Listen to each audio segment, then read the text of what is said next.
With respect, Master Wayne, perhaps this is a man you don't fully understand either. A long time ago, I was in Burma. My friends and I were working for the local government. They were trying to buy the loyalty of tribal leaders by bribing them with precious stones. But their caravans were being raided in a forest north of Rangoon by a bandit. So we went looking for the stones. But in 6 months, we never met anyone who traded with him. One day, I saw a child playing with a ruby the size of a tangerine.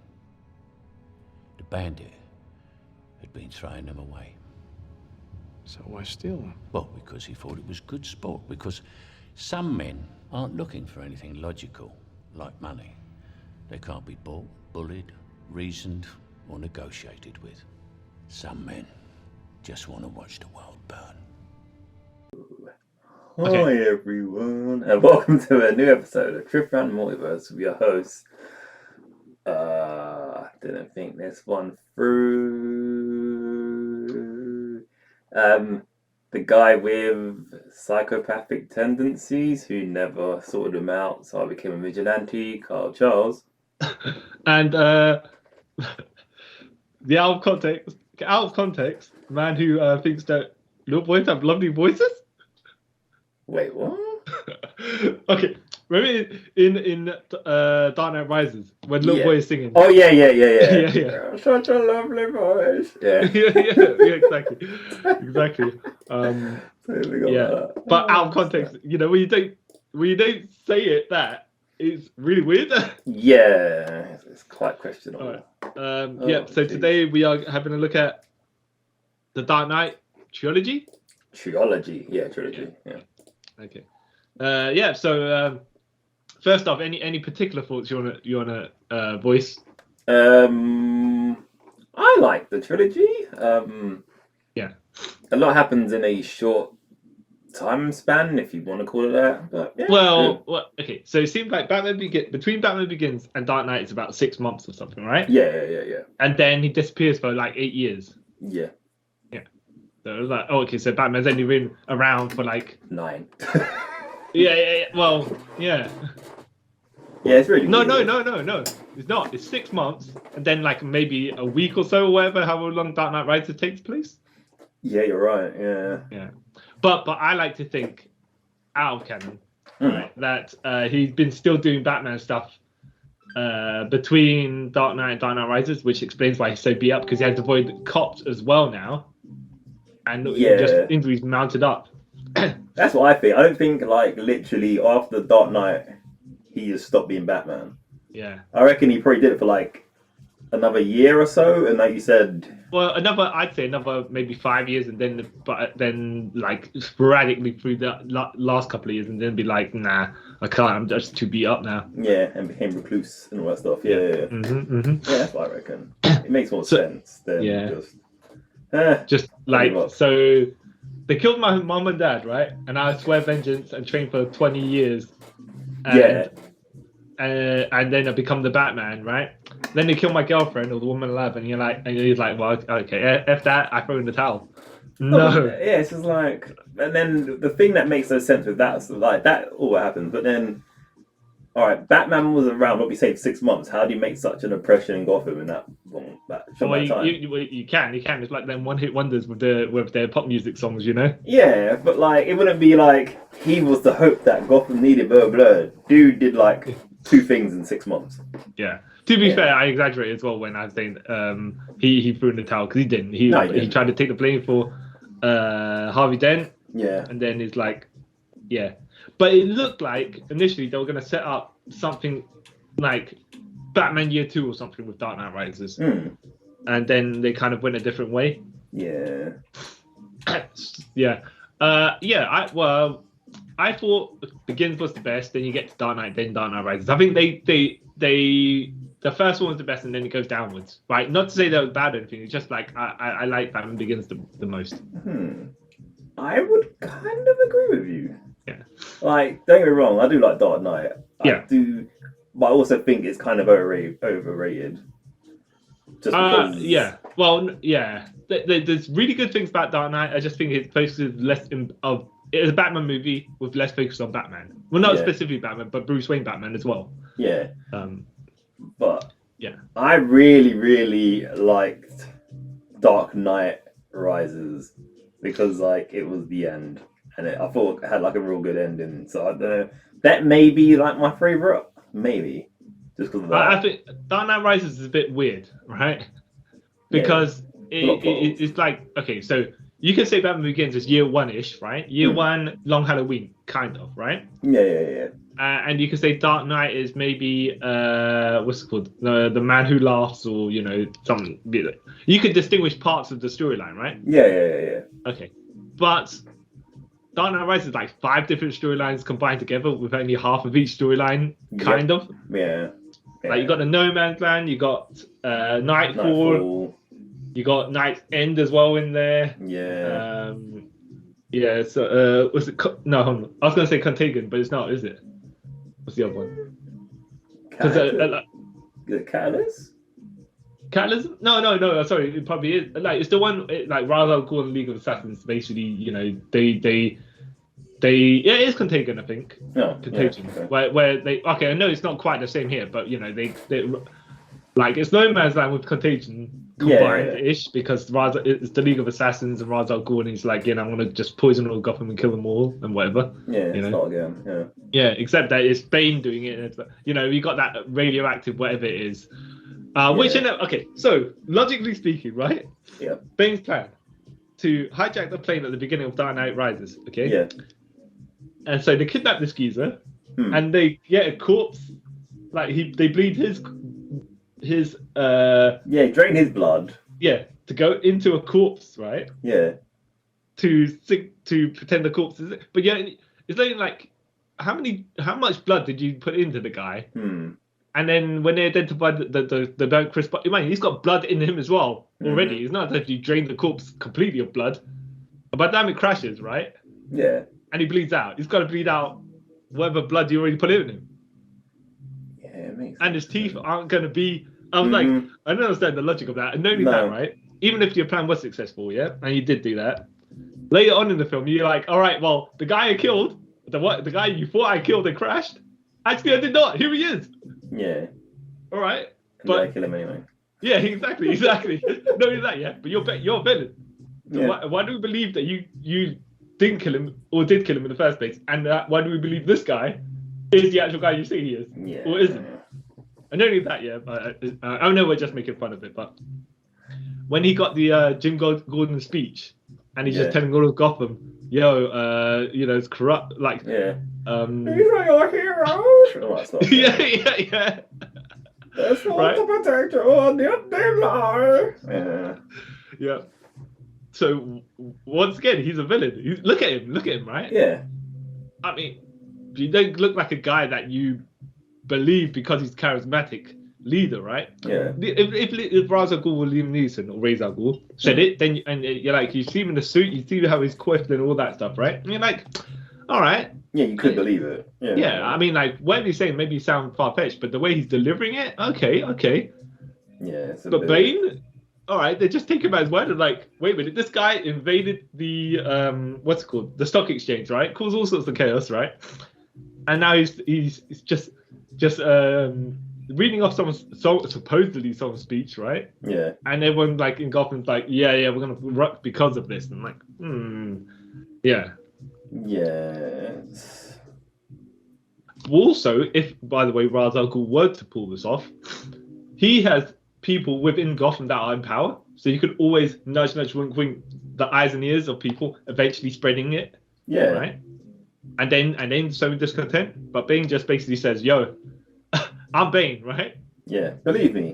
Yeah, not only that, yeah, but you're just gonna all listen out of fear that I'm just gonna destroy you all. That's right. Yeah. Intimidation roll D20, natural. Yeah, basically. I was like, oh, okay. Let's believe this masked man who has exactly. much to gain from us being in fear. Yeah, sure. What did you think of the voice? I love the voice. The voice was the best. The voice is a choice. Let me put it that way. But it's a memorable choice. I always thought, what did you always think the voice would be like of Bane? I never actually thought about it. Well, I always just assumed that because he's from South America, right? I was like, a Danny Trejo style voice for some reason, right? That kind of raspy, kind of deep, especially in The Mask, like, yeah. Yeah. But just listening, I mean, Danny Trejo was the voice of Bane in what's it, Young Justice? Yeah. But just hearing him sounds like there's bass in it. Yeah. Not to say Tom Hardy wasn't a great Bane, because he just, even without being able to see all his facial expressions, like, I'm wondering, man, did Tom Hardy train as a luchador because he had all the physicality, all the eye movements and everything, right, without even having to show his nose, mouth, all that stuff? I wouldn't be surprised if he did, because like he's one of them. Sometimes ain't he like a method actor as well? So I wouldn't be surprised if he went and like trained to be a luchador for a bit. Yeah. Just for this role. Wouldn't be surprised. Yeah. Good stuff all around. And that. What would you say is, sorry? It was great. Of the entire trilogy, the best villain, and you can use the minor villains for whoever it is, right? But you just felt like an individual, the best, I don't want to say a best performance, right? Okay. Best performance of a villain.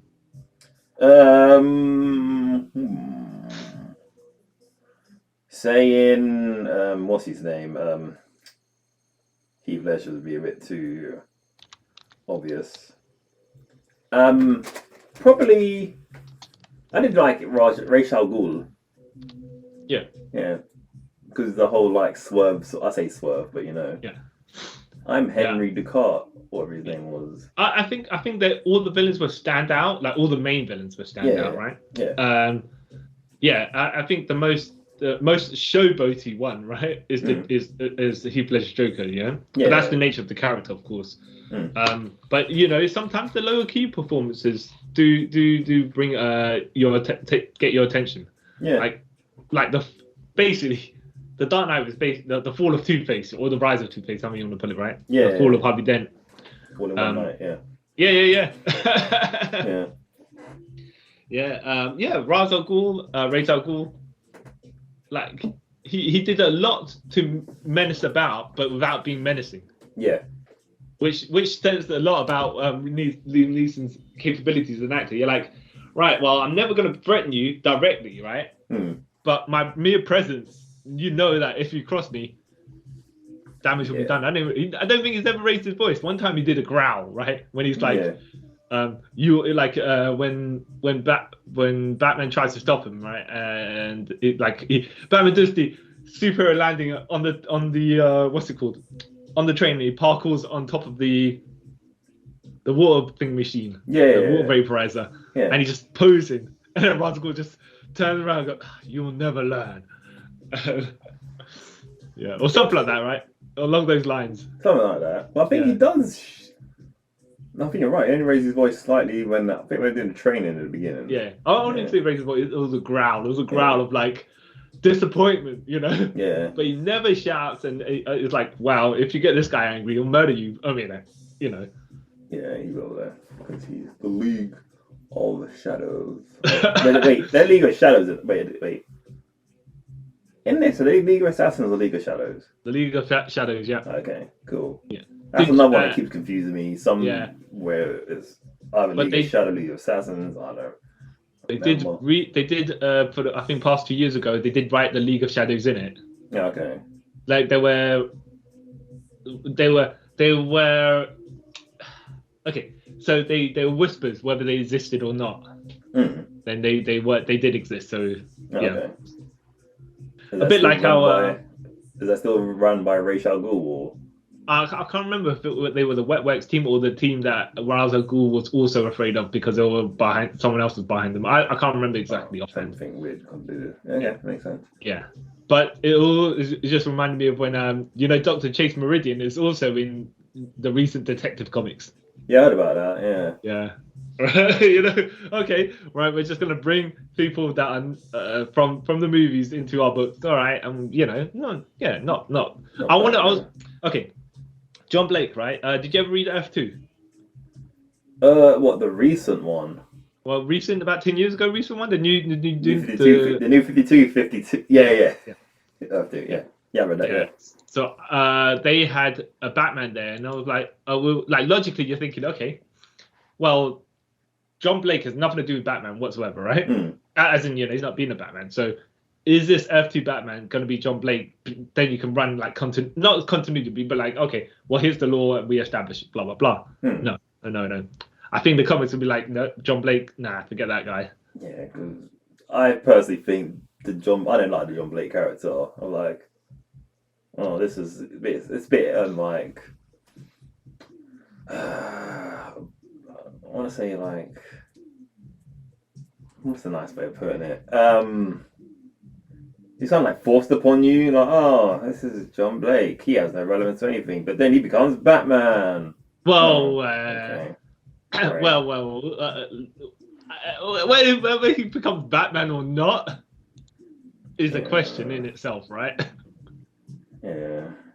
I don't know. I think I didn't like him as soon as he said how he figured out Bruce Wayne was Batman. I was like, that's stupid. That's what my problem is. I was like, okay, convenient, but it's not.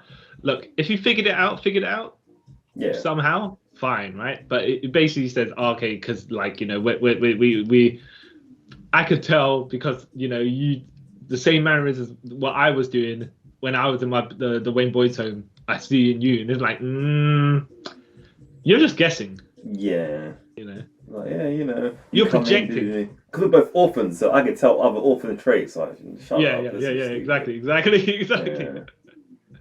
like when they say real knows real, right? Yeah, it's like, no, it's a lie. Sure. No. Yeah, all right, yeah.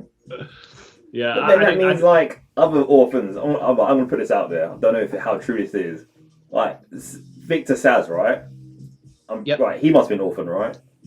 Well, maybe he orphaned himself, for all we know. But yeah, either way, like then shouldn't he like, hey, I know you're Bruce Wayne because you're an orphan too, and you both act. Nah, stupid. Oh yeah. If we're gonna go that level, we'll be like anyone whose parents have died, they become orphans. They know who Batman is. Exactly. It's like no, it's some weird inside thing. No, I think there is. It's just what it is convenient, but there should have been more to it, and then you would have bought it more. Yeah. You could be like, okay, if I make the conclusion and then gather the clues. To reinforce it, fine, right? Yeah. Even if you're like, oh well, you should never have been on that trail to begin with, right? Yeah, exactly. But that's a different matter. Coleman Reese found out who Bruce Wayne was. Who? Coleman Reese, the guy in Dark Knight. The guy who tried to blackmail. Oh yeah.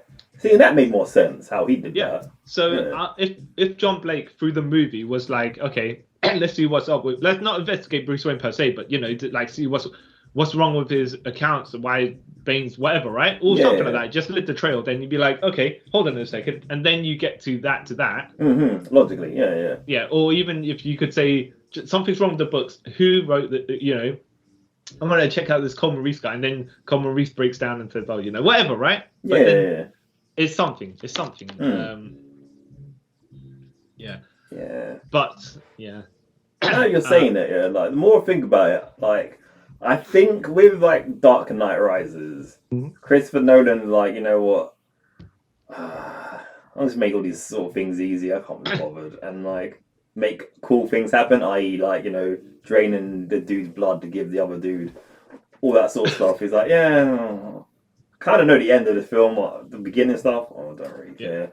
Well, it's not obviously it's not a bad film. It's actually it's not. Like I said, I like the film. I love the film. Yeah. But we just start poking at it and going, all right. Yeah. I wonder what Yeah, it's like that's way too easy. Okay, sure. Yeah.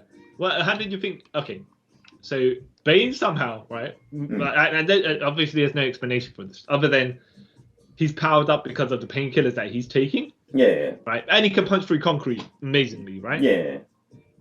So he's got some level of superhuman strength, right? Or is he just because he's throwing the bombs, right? But he can't feel the pain, and therefore he's throwing with more force than he should logically be thinking of doing. Maybe, that's probably what it is. Okay, we could do like this, right? If you want to kind of adjust it slightly. But when people have a huge adrenaline rush and they're able to flip cars over and stuff like that. Yeah. Braun Strowman style. Yeah. We could say he's permanently on that because of how how they destroyed him in the prison, right? Yeah. And so when he got fixed up, whatever was the mask, all that stuff, right? Yeah. Not deformed his body, but there was some significant alteration. I don't know, whatever, right? But to get him to that adrenaline level of strength, that's what we're gonna put it. Yeah. But he managed to break Batman's back through Batman's armor, so that's quite significant in itself. Maybe it's just one of You know the what he should have done? that the shadows taught him. I don't know. Yeah, well, he should have done that. What he should have done through his entire fight with Batman, this would have been great. He should have done a Bret Hart. Should have just worked the back all the entire match, and then you backbreaker the guy. It wouldn't be an epic. No, but I think but that's the thing, right? So you got these. The fight scenes in these movies are a bit iffy, grand and sweeping, but kind of like overly theatrical. Yeah. I will defend Batman Begins though in a minute, right? But I'm just saying, if for example in Dark Knight Rises, Bane's Batman's swinging them punches, and Bane's always ducking behind, working on the low back, not like literally like wrestling, but just like taking doing side kicks and or like back elbows and stuff like that when he gets the opportunity to weaken that back. And then literally what happened in the movie is he picks him up and breaks his back, right, fully armored back across the, well, it doesn't break his back. He kind of dislodges a what's it called? The disc or something? Yeah, exactly. But it would have been neat foreshadowing, not necessarily neat foreshadowing, but in the fight, he just kind of like, because so strong, he's just like cracking the armor with like the way he's doing stuff. But that's just, that's not really a nitpick. That's just a side thing. The fights are a bit. I think maybe the camera angles or something like that. It's not. They didn't come across as magnificent as the warehouse fight from Batman vs Superman. Yeah. But I will say this. I wasn't a fan of the thing like the fights in Batman Begins because you couldn't see anything in an action movie, right? But it's not actually an action movie, first of all. Secondly, to show how Batman is like an entity, right, of fear. You're filming it like a what's it called, a horror movie where you can't see anything. I did like the first appearance in Batman Begins of Batman where he's done the dots and he's basically just been Jason Voorhees to everyone. And then when Carmine Falcone is trying to look at him, you can't see all this. Is just like swirling mass of blackness taking everyone down like in a hurricane. Okay. Yeah. All right. Awesome. Yeah. But I get what you mean. I agree with you with the fight. It's a bit. Oh, okay. Blinky miss it sort of thing. Yeah. What did you think of the costume? I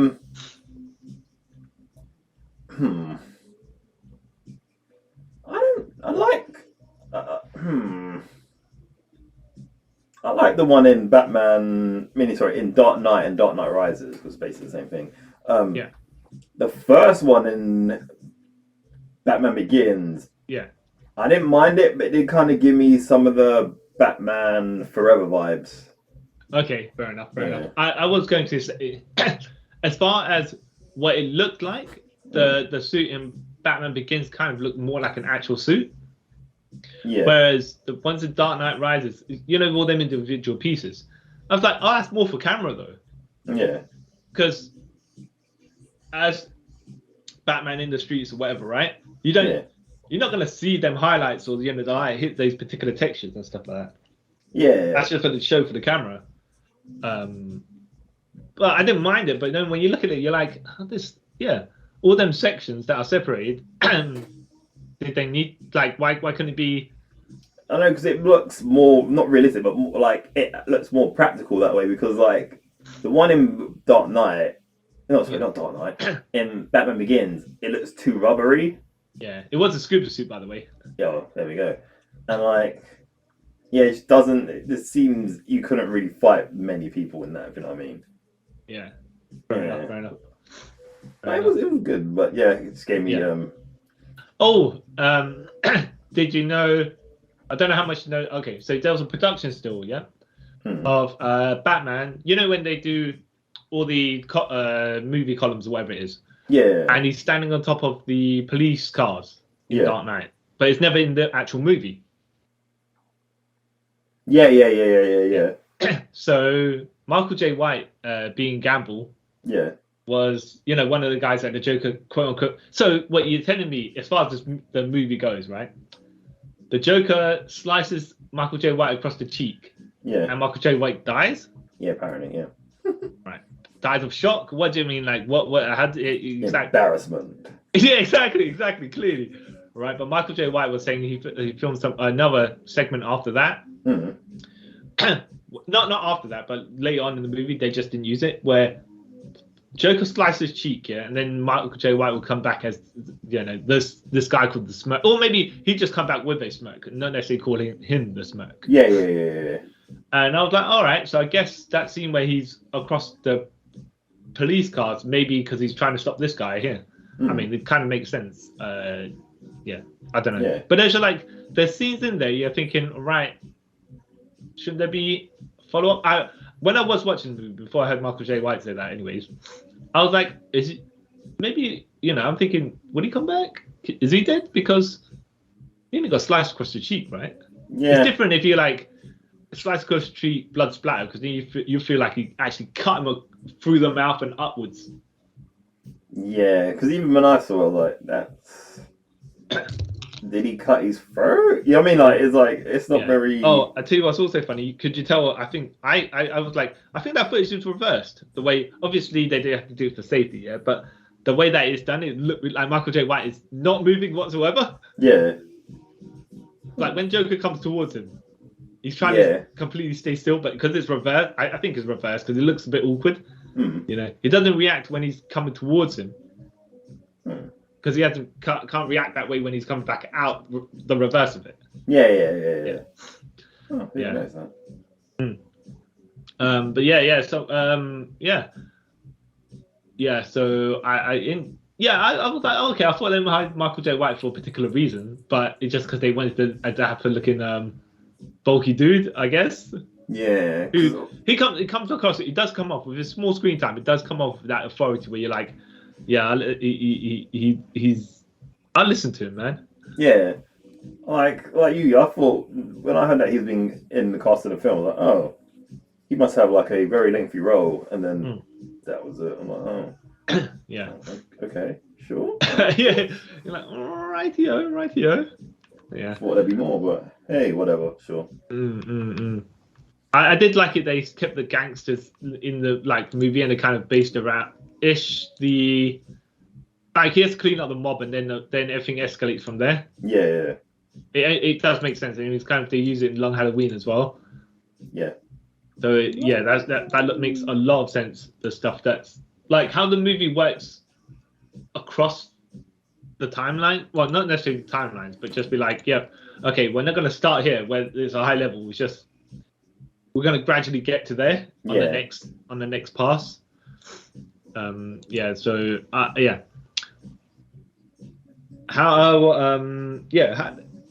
Begins spent about an hour before Batman actually made an appearance. Did you mind that? I didn't mind it, because it's better than literally, oh, I'm gonna go over and train in a 2-minute montage and I'm the greatest guy in the world. Like, wait, what? Yeah.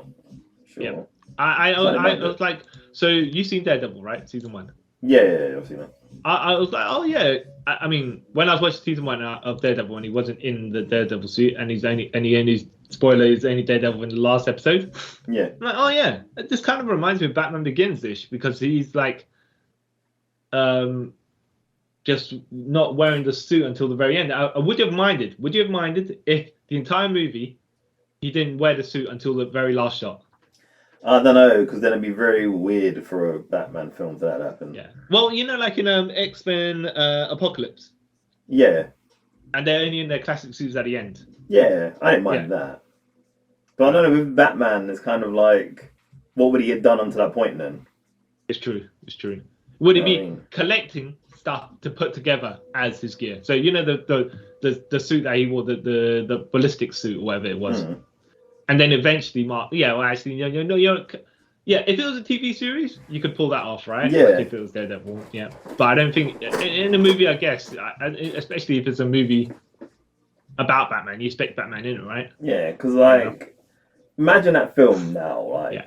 but he didn't have the Batman suit, but he's still doing all the other stuff. It wouldn't make any sense. Like, what? Yeah, why's he got a cape? Why's this guy in a balaclava flying around in a cape? Yeah, wouldn't make any sense. Yeah. And because he's rich, you can sort of suit straight away. The Daredevil one made sense, had to build to it, and then dude gave it to him, whatever, because he's poor.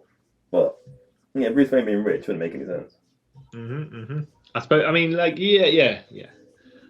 What did you think of it? Like, okay, so the mostly the fantastical elements of the Batman lore were toned way down. Yeah. Did you mind that? I actually thought it was pretty good. Yeah, I didn't mind it. For a particular take on Batman. Because Yeah, you can't expect everything. Well, I think the most, like, okay, even beyond, like, so the Joker didn't fall into a vat of acid and become, disfigured and whatnot, right? Yeah. Didn't mind that, but I think the most deviation was Bane, probably. Yeah. The other one, like, this is a small nitpicky thing. Yeah. Like, they weren't called the GCPD. They were called something else. In It Gotham. annoyed me. Oh, what was it? I can't remember. There's one little thing that it just whenever they said it, like,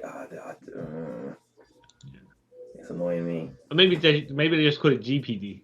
No, something else. All right. Like GCU or something like that. Oh, on MCU? No, that's Marvel Cinematic Universe. Major Crimes Unit. Yeah, something like that. And I was like, Well, yeah, I thought that was just a subdivision or something like that. I don't know. Yeah. But yeah, that was. But yeah, you're right. Yeah, Bane's only sort of Cameron's pretty much the same. Yeah, Bane's the only like real character that sort of deviated from.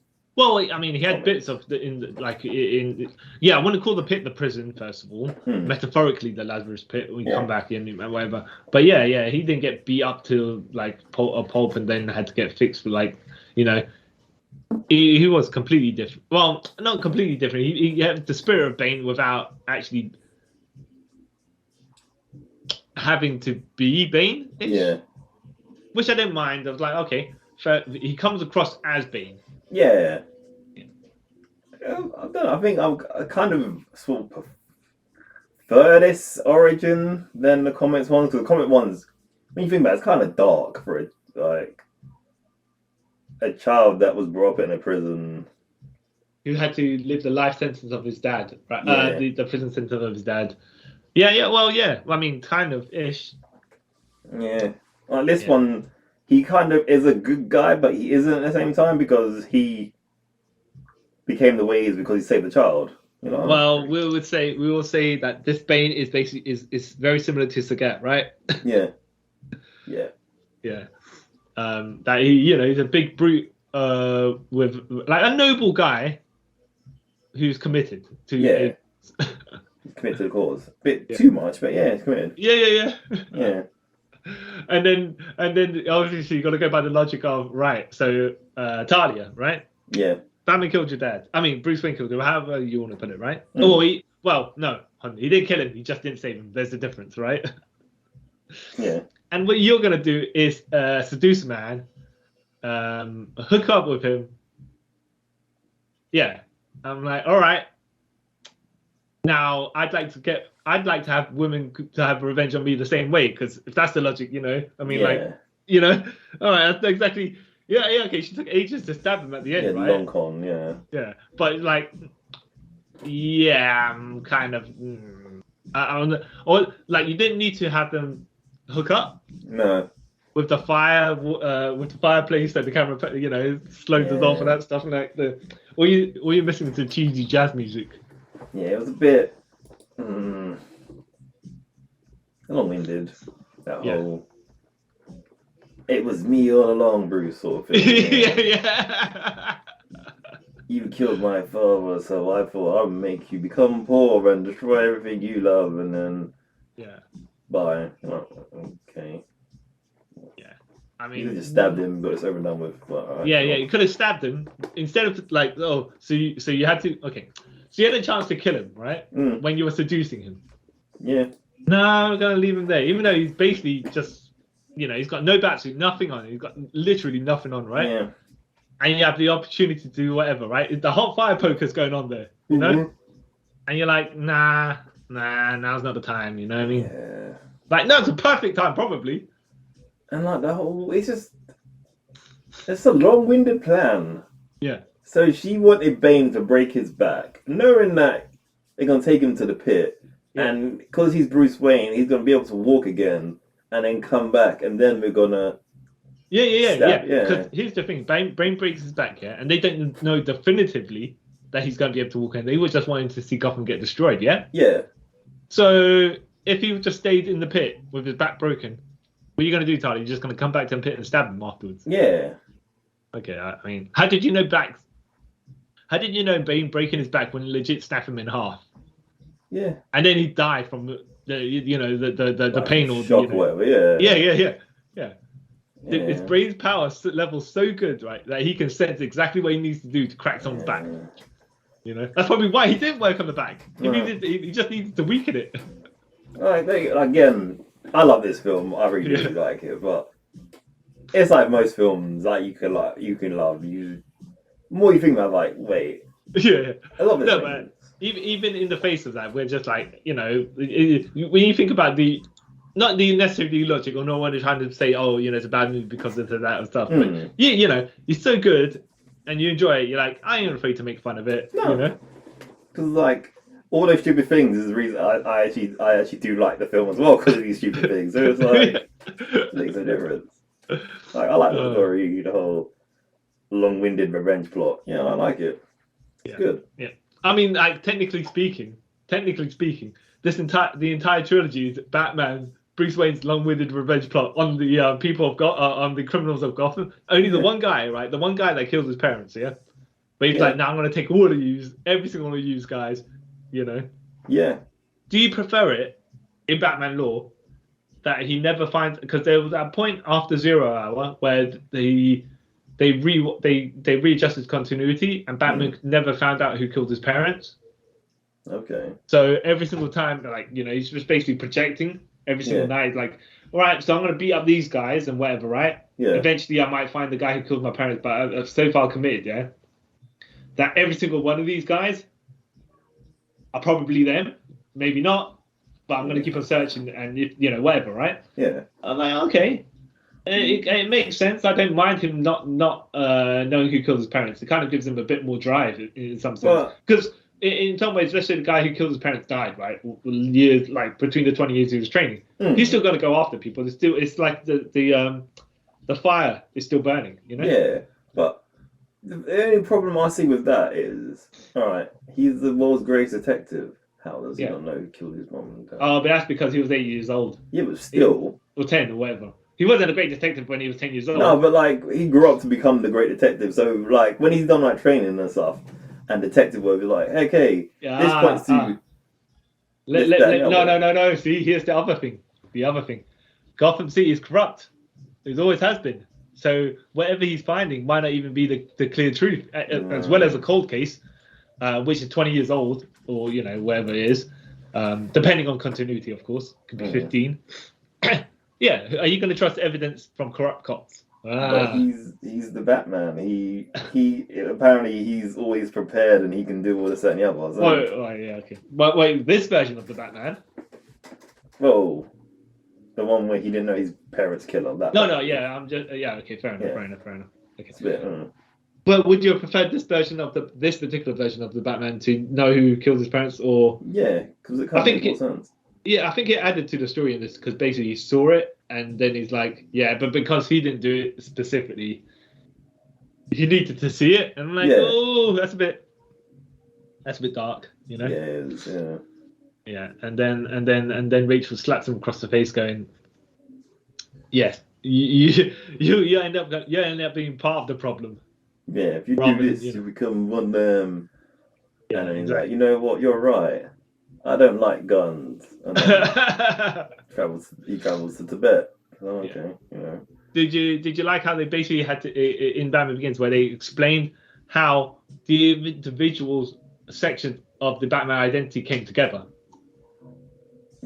Like, he's afraid of bats. He make the enemies fear him. Yeah. Is the Wayne Tech R&D suit. He needed a gliding cape because he couldn't make that jump. Yeah, you know? I like all that stuff. So, okay. Kind of makes sense. Yeah, I mean, it wasn't like they put it in the film just to have it. Oh, Batman's got to have these particular items. So what we will do is write a reason in the story for it. It just seemed naturally that would happen at some point in the movie for the character to say, hold on a second, this, that, and the other. Yeah. Makes sense. Yeah. Oh, then like, I'm gonna make this suit that does everything. Okay, why? I don't know, just because I can. I'm like, yeah. It's like even in the beginning of Dark Knight where he's like needs to move his neck. Yeah. I was like, okay, that's an evolution of your previous suit that you couldn't move your neck in. So fair enough. I like that. Well, that makes sense. That's good. Yeah. I'm not 100% on the knives and like, okay, so you're gonna. It makes a lot of logical sense, by the way, that he's gonna be like, all right, the suit's bulky. I need to move more because I'm like trained like a ninja in the shadows. Yeah, that makes sense. Just try not to get hit as much. Yeah. You know. But the way he fights, right, where he just basically, I don't want to say throws a smoke bomb or gas bomb or whatever, the light bomb or how you want to do it, or if you're in the tunnels of Batman in Dark Knight Rises, where Catwoman was clearly flicking the light switch on and off, right? Yeah. And then Batman's like, Jason, well, he's teleporting here and there and everywhere. I love that bit. It's hilarious. I like it for the wrong reasons. Wait, no, but to be fair, and like, I'm sure you've been to like Fort Park or one of those, right? Yeah, with the strobe lights and that stuff. When you're like, what's the one that it's like the spinny boat thing, the spinny circle. Bubble Works, I think it's called. I can't remember, but you go into a tunnel bit, right? Yeah. As the thing is spinning. Yeah. With the water as well, and like you say, the strobe lighting. So every you do see every other. I don't want to say frame or whatever it is. Yeah, but every other movement. So people do look out of sync of the continuous movement. Yeah. And it does make sense. What did you think? I don't know if you ever saw it, right? But of the people that get hit invisibly and somehow go down, then pro wrestling / football. Yeah, I remember those parts. Yeah, that was hilarious. One on the rooftop. On the rooftop where he's helping Catwoman fight. And I think so. He's supposed to swing some guy into another guy, right? And I think they barely touch whatever. Yeah. And the guy just dives, proper dives. He's like, oh, I gotta fall down at this point, so I'm just gonna take the dive. But it's like, he didn't even bash into you, and you're pretending you're knocked out. Yeah. Yeah. And then there's one the Gotham City street fight bit as well, isn't it?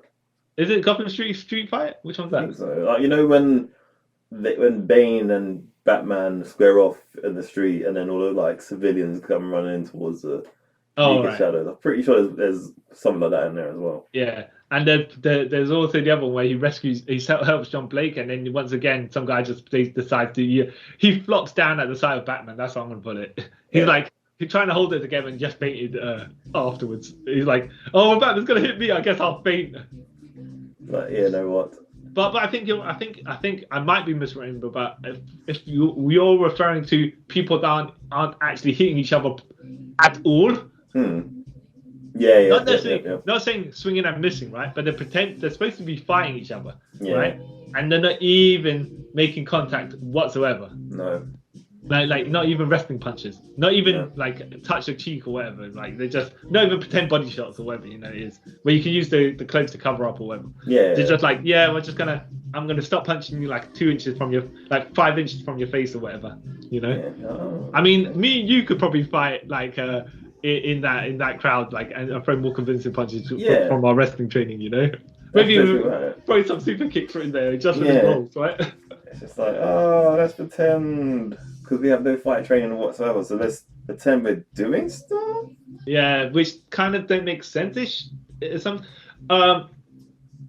Usually, and I was an extra in one of these films. The 47 run-in, where you did have to have they did do a bit of fight training. I wasn't in one of them, but they did try to see your level, and then you're supposed to be like fight. You had a little training camp to do, and you fight in the background, but the cameras don't focus on you, so you can do whatever in the background. You do what you're supposed to do in the background there. Yeah. But you don't have to be so you just have to be convincing enough for the people further the audience to see you doing it, but not necessarily how you're doing it. Yeah. That's hilarious.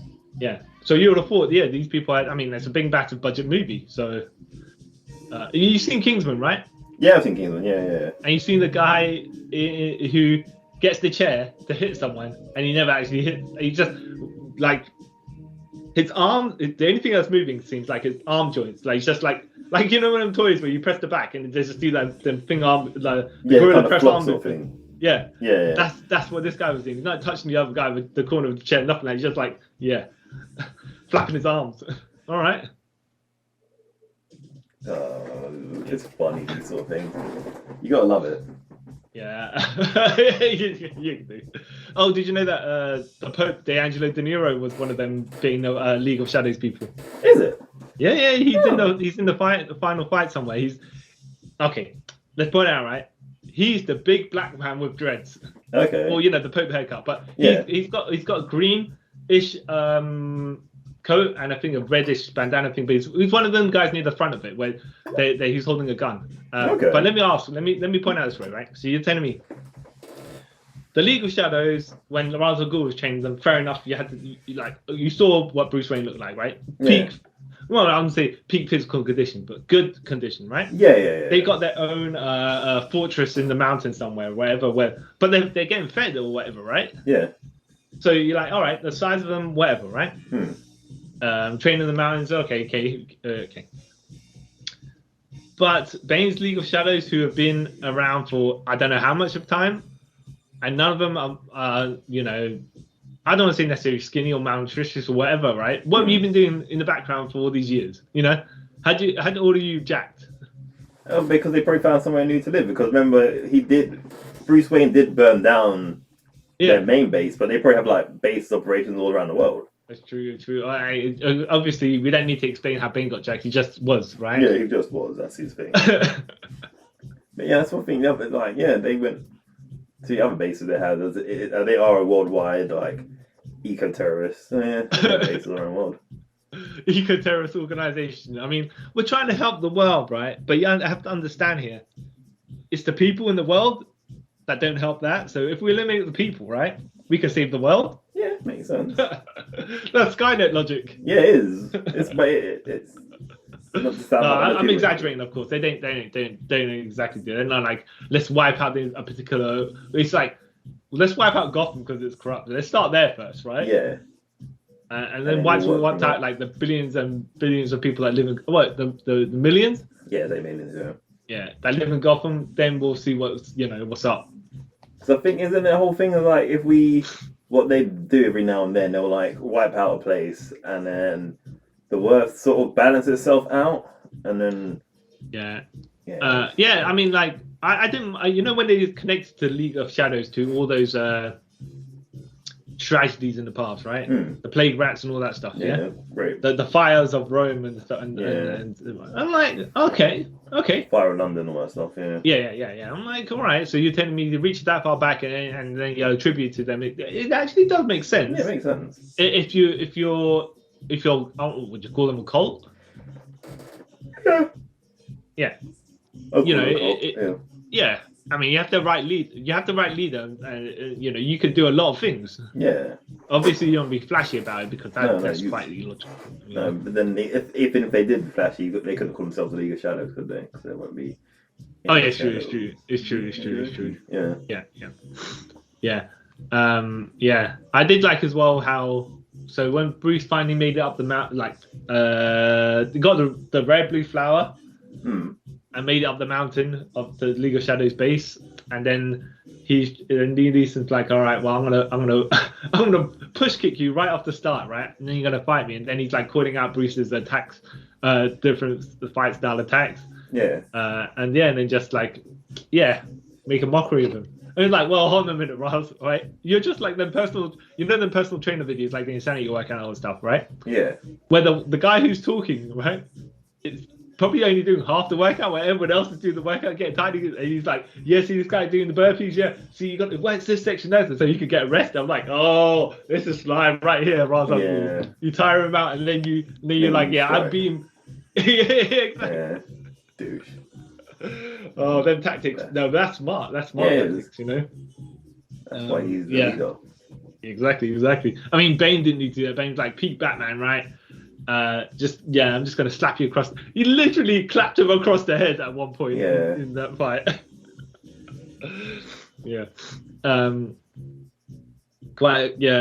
Actually, you know, their fighting style, even though the League of Shadows, but the fighting style of Ra's al Ghul and Bane are very different. Yeah. Because Ra's al Ghul is a big guy, but he's just like more boxing, kind of. And Bane's just like, yeah, I'm gonna grab you, I'm gonna smash you. Yeah, you know.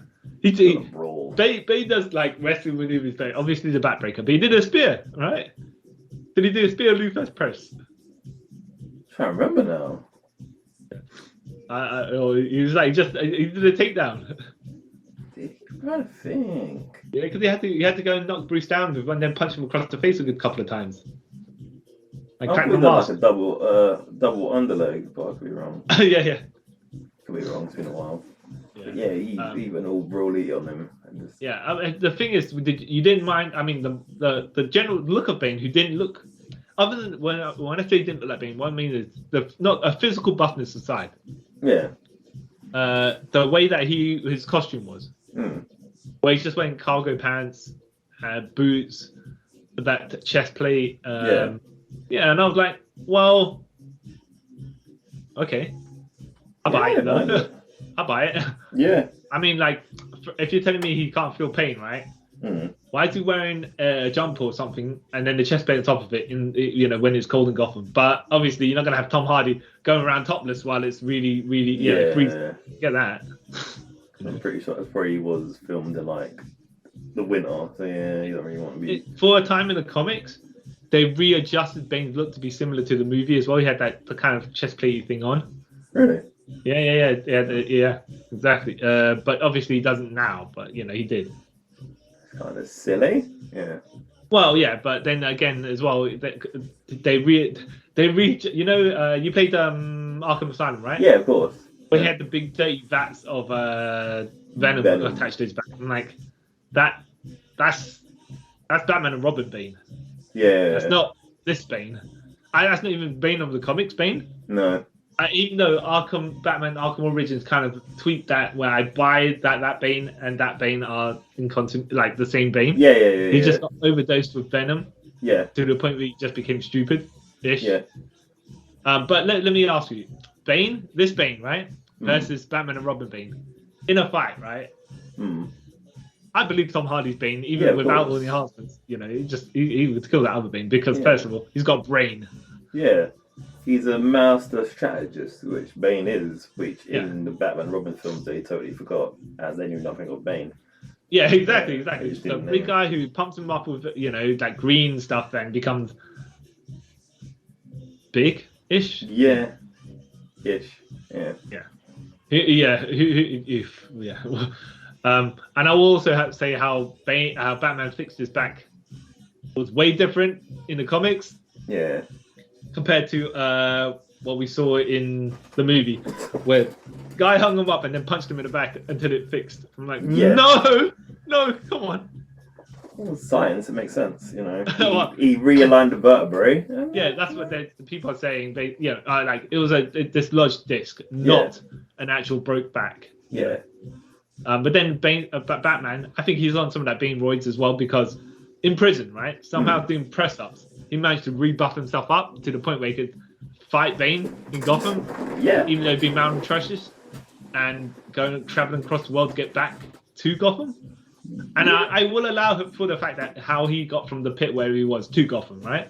Because he's Batman. He's traveled the world for X amount of years during Batman Begins. Yeah. So you throw the rope down though for all them killing murderers and whoever, or just whether you're going to say they're killers and murderers or whatever they are, thieves. Yeah.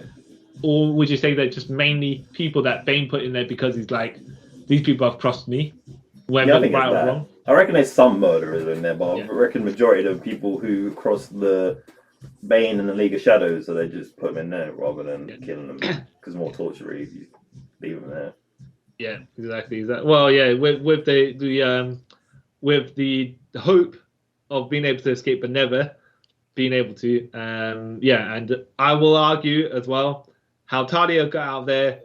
Like, oh, you're saying, okay, how come Bruce Wayne couldn't make the jump, right? When Talia could, yeah, and Talia was a 14-year-old girl. Right, well, look, man, when you're in the pit with all them men, right? Yeah, you don't want to get, Yeah, like, you'd rather die. Look, if it comes to choice of escape or die nastily, yeah, right? I'll take, and those are your options. Yeah, it's escape, die by falling, or die by other. Yeah, exactly. I'd take the jump because then 2 out of the 3, I either get out or I die. Yeah. But I don't want to die like that, Yeah, exactly. I'd rather choose the way I die than. Yeah. Okay, so just want to ask you, yeah? I know we were ragging on the henchman who was being, just flopping about on the floor, yeah? But yeah. I want to let me come up with a kayfabe reason for this, and you tell me whether you buy it or not, okay? Okay. Let's see. Right, I'm going to call it competently incompetent, yeah? So if you're working for Bane, right? Yeah. On the first thing on the plane, yeah? He's like, when they were kidnapping the dude, and he's like, no, brother, one of us got to stay in the plane, right? Yeah. So then he let him die, right? The guy allowed himself to die. Yeah. Then you see when we see Bane in the sewers, and when they got Gordon. Yeah. And Bane's like, why are you here? And he's like, well, yeah, Gordon, tell him, right? Yeah. He comes to Gordon. He's like, well, yeah. But he's like, no, I was talking to you, jabroni henchman. Yeah. And then when Gordon escapes, he says, find him, and he shoots jabroni henchman and sends him down the sewer tunnels, right? Yeah. And then we found a whole bunch of, grown-up boys that were lost in the sewer tunnels, they were saying in the beginning. You can't go out of you reach an eventual age, then you get ousted from the orphanage or whatever it is. And then they go and try to go into the sewers because there's a secret sect of people, whatever, right? Yeah. Okay. And then when they were going to fight Catwoman, yeah? Yeah. And when Catwoman's fighting everyone on the rooftops and Batman's joining, and then everyone gets shot to death, okay? Yeah. So if I was this henchman, right? Yeah. I'd be like, okay, I see what happens to people that are super loyal to Bane and are too good, right? Yeah. So let me just not be that good. Let me just be sent there, participate, flop over whenever something's going to happen my way, yeah? And then be like, oh, Bane, I tried. But, so Bane doesn't think of me at the level that I will execute plans for him perfectly. Therefore, will never send me on these death missions.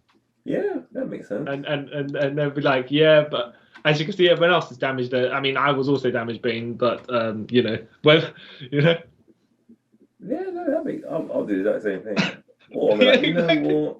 Maybe this isn't for me, and then to pretend to get lost in a battle or something like that. Yeah, exactly. Yeah, it is and it isn't, and then you can at least say, Bane, I tried. I was there. Yeah.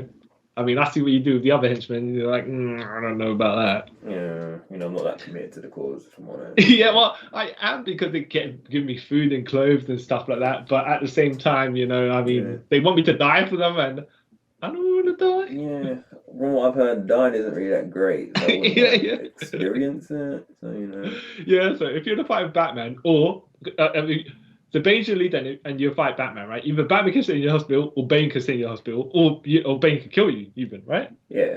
Yeah. So you just try to take the additional option of how about Bane doesn't kill me, Batman doesn't send me to hospital, and I just fall on the floor and be non-injured, pretend to be injured like a footballer, and not actually be injured.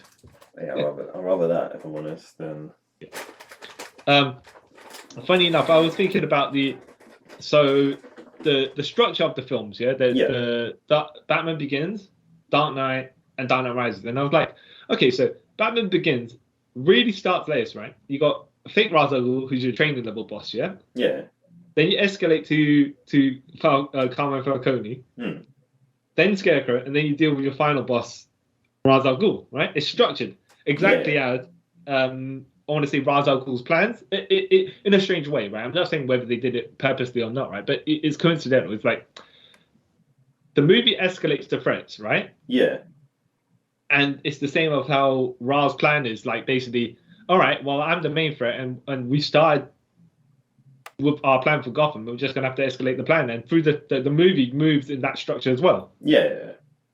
Make things all like well, not like next level than the previous thing. Yeah. And then I look at Dark Knight, and I'm like, the Joker has no plan. No, that's what makes him more dangerous. But it's funny enough, that's what like it's the movie. It's the chaos of nothing, like whatever he's doing to follow up. He's just like he's doing things to do things. As the movie, when he'll do things, people react, and then he'll just react after that. Like when he had those barrels in the hospital, right? Yeah. He had these barrels, must have had barrels put in there to blow up from ages ago, yeah? For whatever reason, yeah? Yeah. Multiple hospitals or whatever, right? Because it just, how can you blow up a hospital that conveniently in that particular place at that particular time, right? Yeah. So, and just like, when he did the bank robbery at the beginning, and then his car, his yellow bus came out, there were a lot of yellow buses also, right? Yeah. But he planned that, I'm sure. Like, he didn't just happen to come up like, oh, this yellow bus is at this time, I'm going to do it. No, I'll get a bunch of them. That's how we got the individual group that was going to rob the bank anyways. Yeah. But in a way that he does stuff, and he's got stuff that he's going to do, but might not have to do it in the order that's there. Yeah. Just like he's just chaos. He's just I'm going to get from A to B somehow, right? Yeah. And then whether I have to go through C, D, and E, or E, F, and G, or whatever. Yeah.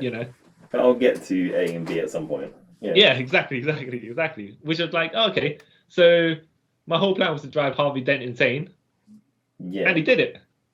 It wasn't like he conveniently got Harvey Dent insane after doing this to do this to do this to do this, right? It was like, I'm going to do all sorts of stuff, and eventually I'll get him to do that. Yeah. Did you, when I was watching it, right? This is what kind of threw me off when I was watching it. So Batman says he's got to get Rachel, yeah? Did that address with Rachel's, yeah?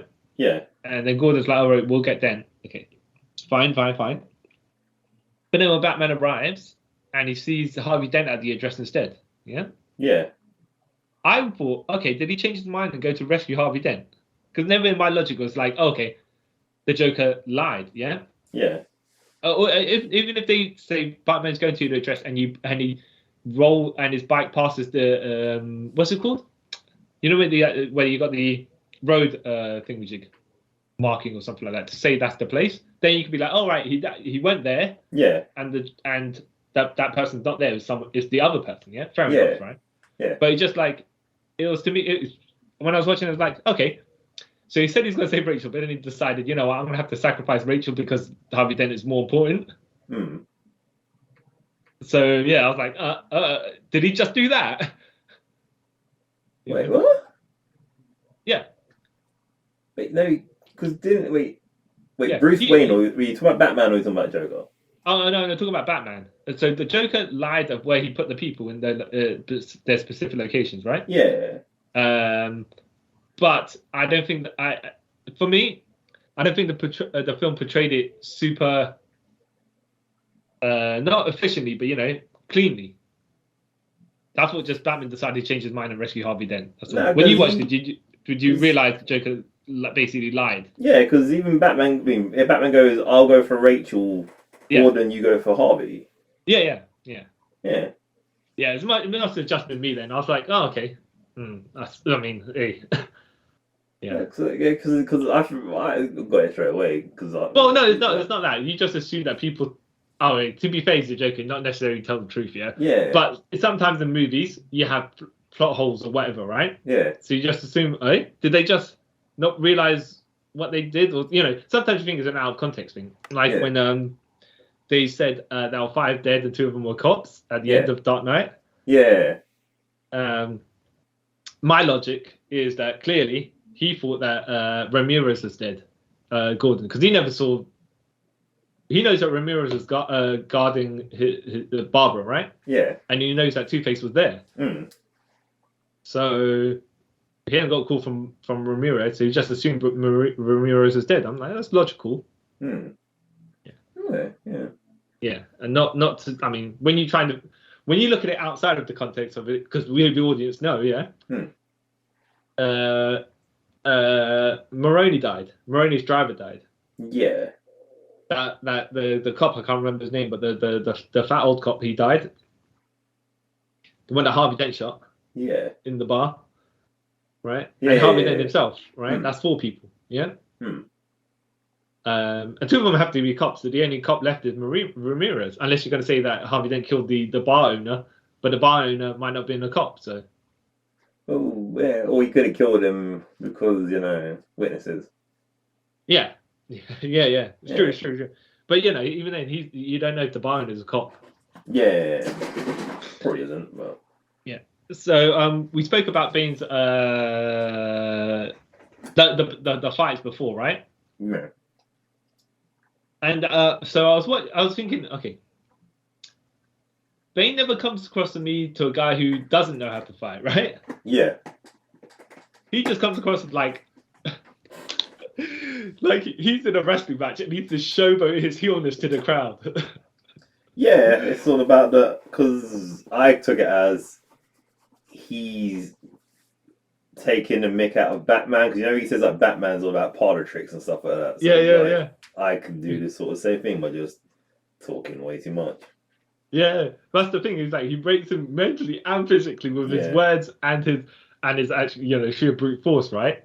But it's just funny because he's like he knows the League of Shadows is watching, right? Yeah. And he's just spitting monologues and whatnot while throwing casual punches and just tanking every other 9% of the offense, right? Yeah. And I'm like, but he never comes. He always is like, yeah. When he gets his little combos, then he's like, yeah, and then he just shrugs off everything else. And like Bane, like obviously, when you're like, these people just don't know how to fight. They're just taking punches. Nah, man, guy's just shaking his head left and right every time he's taking a punch. He's like, I don't know if you want to say he's rolling with it. Basically, he's just like turning his head like, this means nothing to me. Yeah, means nothing to me. Yeah. Quick question here, right? But if you had this Bane versus Kingpin, right, from Daredevil, do you think they're relatively on the same strength levels?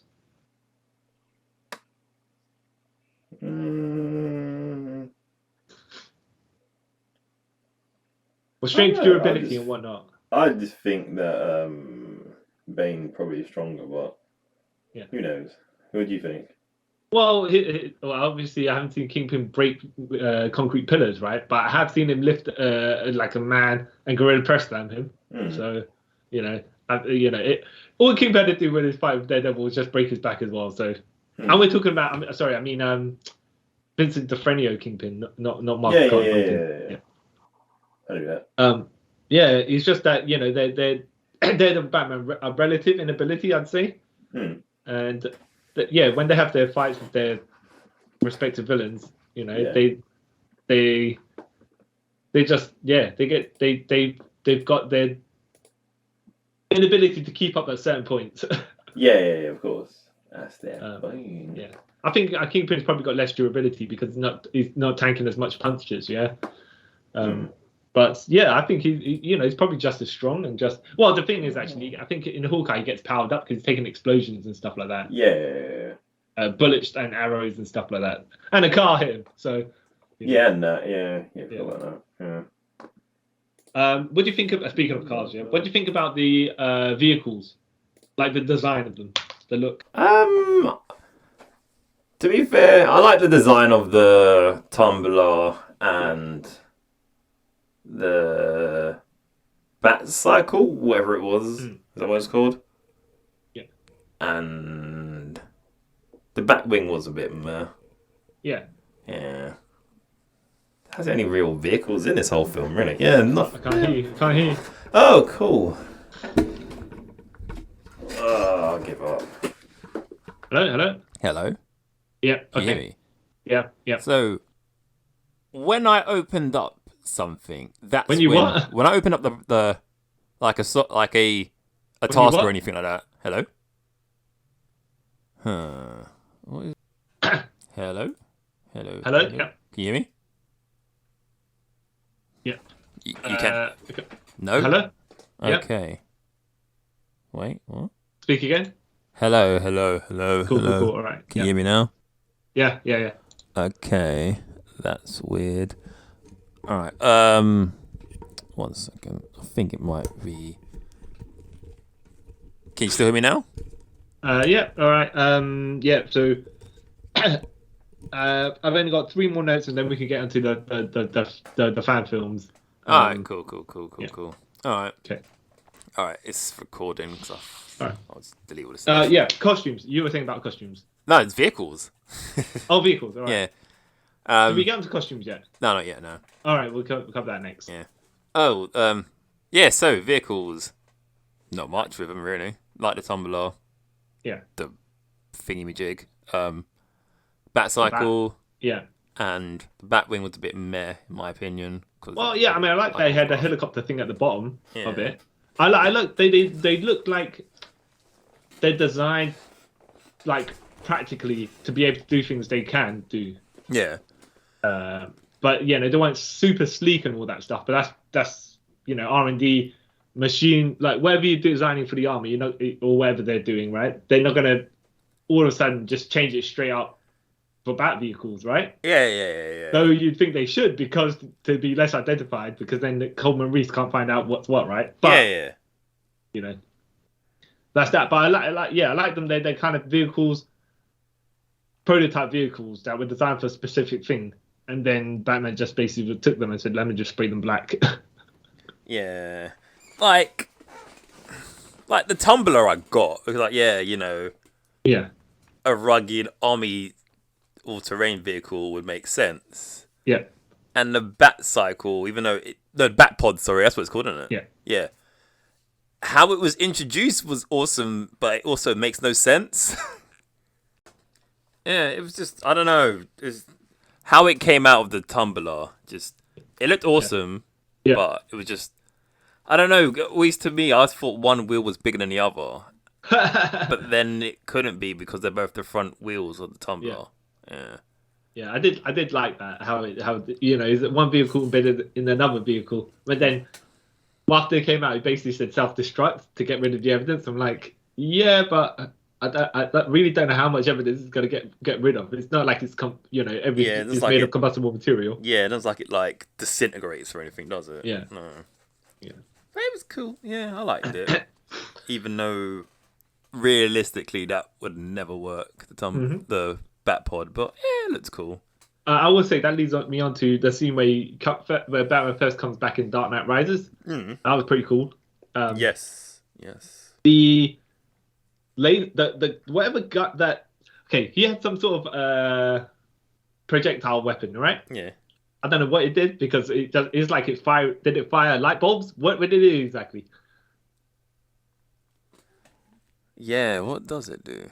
Well, I know it does something, right? But there's it hits something and it does something, right? Yeah. But then it was like, all right, but you're basically just shooting colored bulbs at people. Yeah, I don't know. Maybe it was electrical. I don't know. But sometimes when he misses, and he was like, okay. Yeah. Yeah.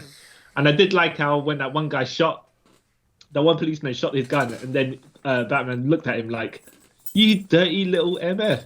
Yeah. He had a blade moment. Yeah. Yeah. Yeah. Also, was actually funny as well about the police. When Selena Kyle's running off in the airport. Yeah.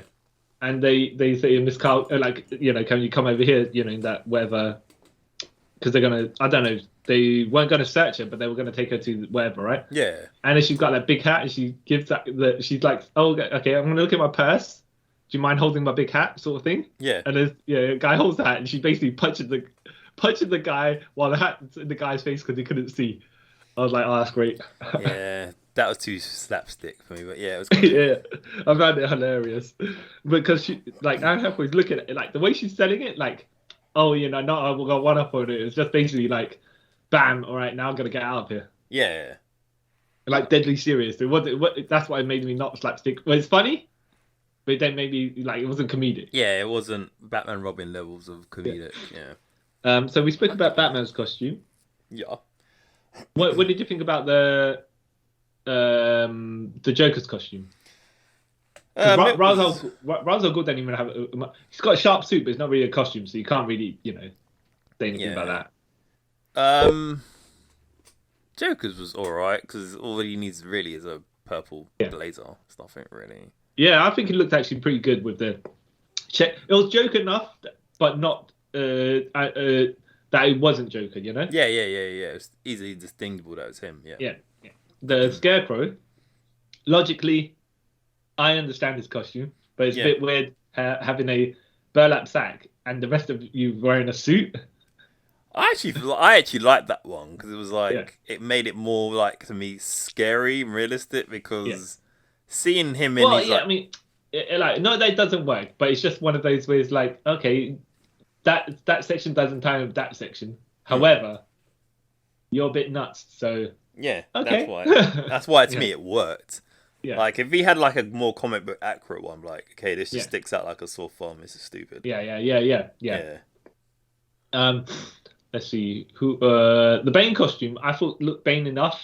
I mean, it doesn't really like it doesn't look like Luchador Bane, right? Yeah. But like the way that the mask is kind of designed in a certain way reminds you is Bane enough. Like he's got the same like the combat trousers and stuff like that. Yeah. I get it. Yeah, so it was like okay, not direct comparison, but actually a good variation. Yeah, it fits in very well.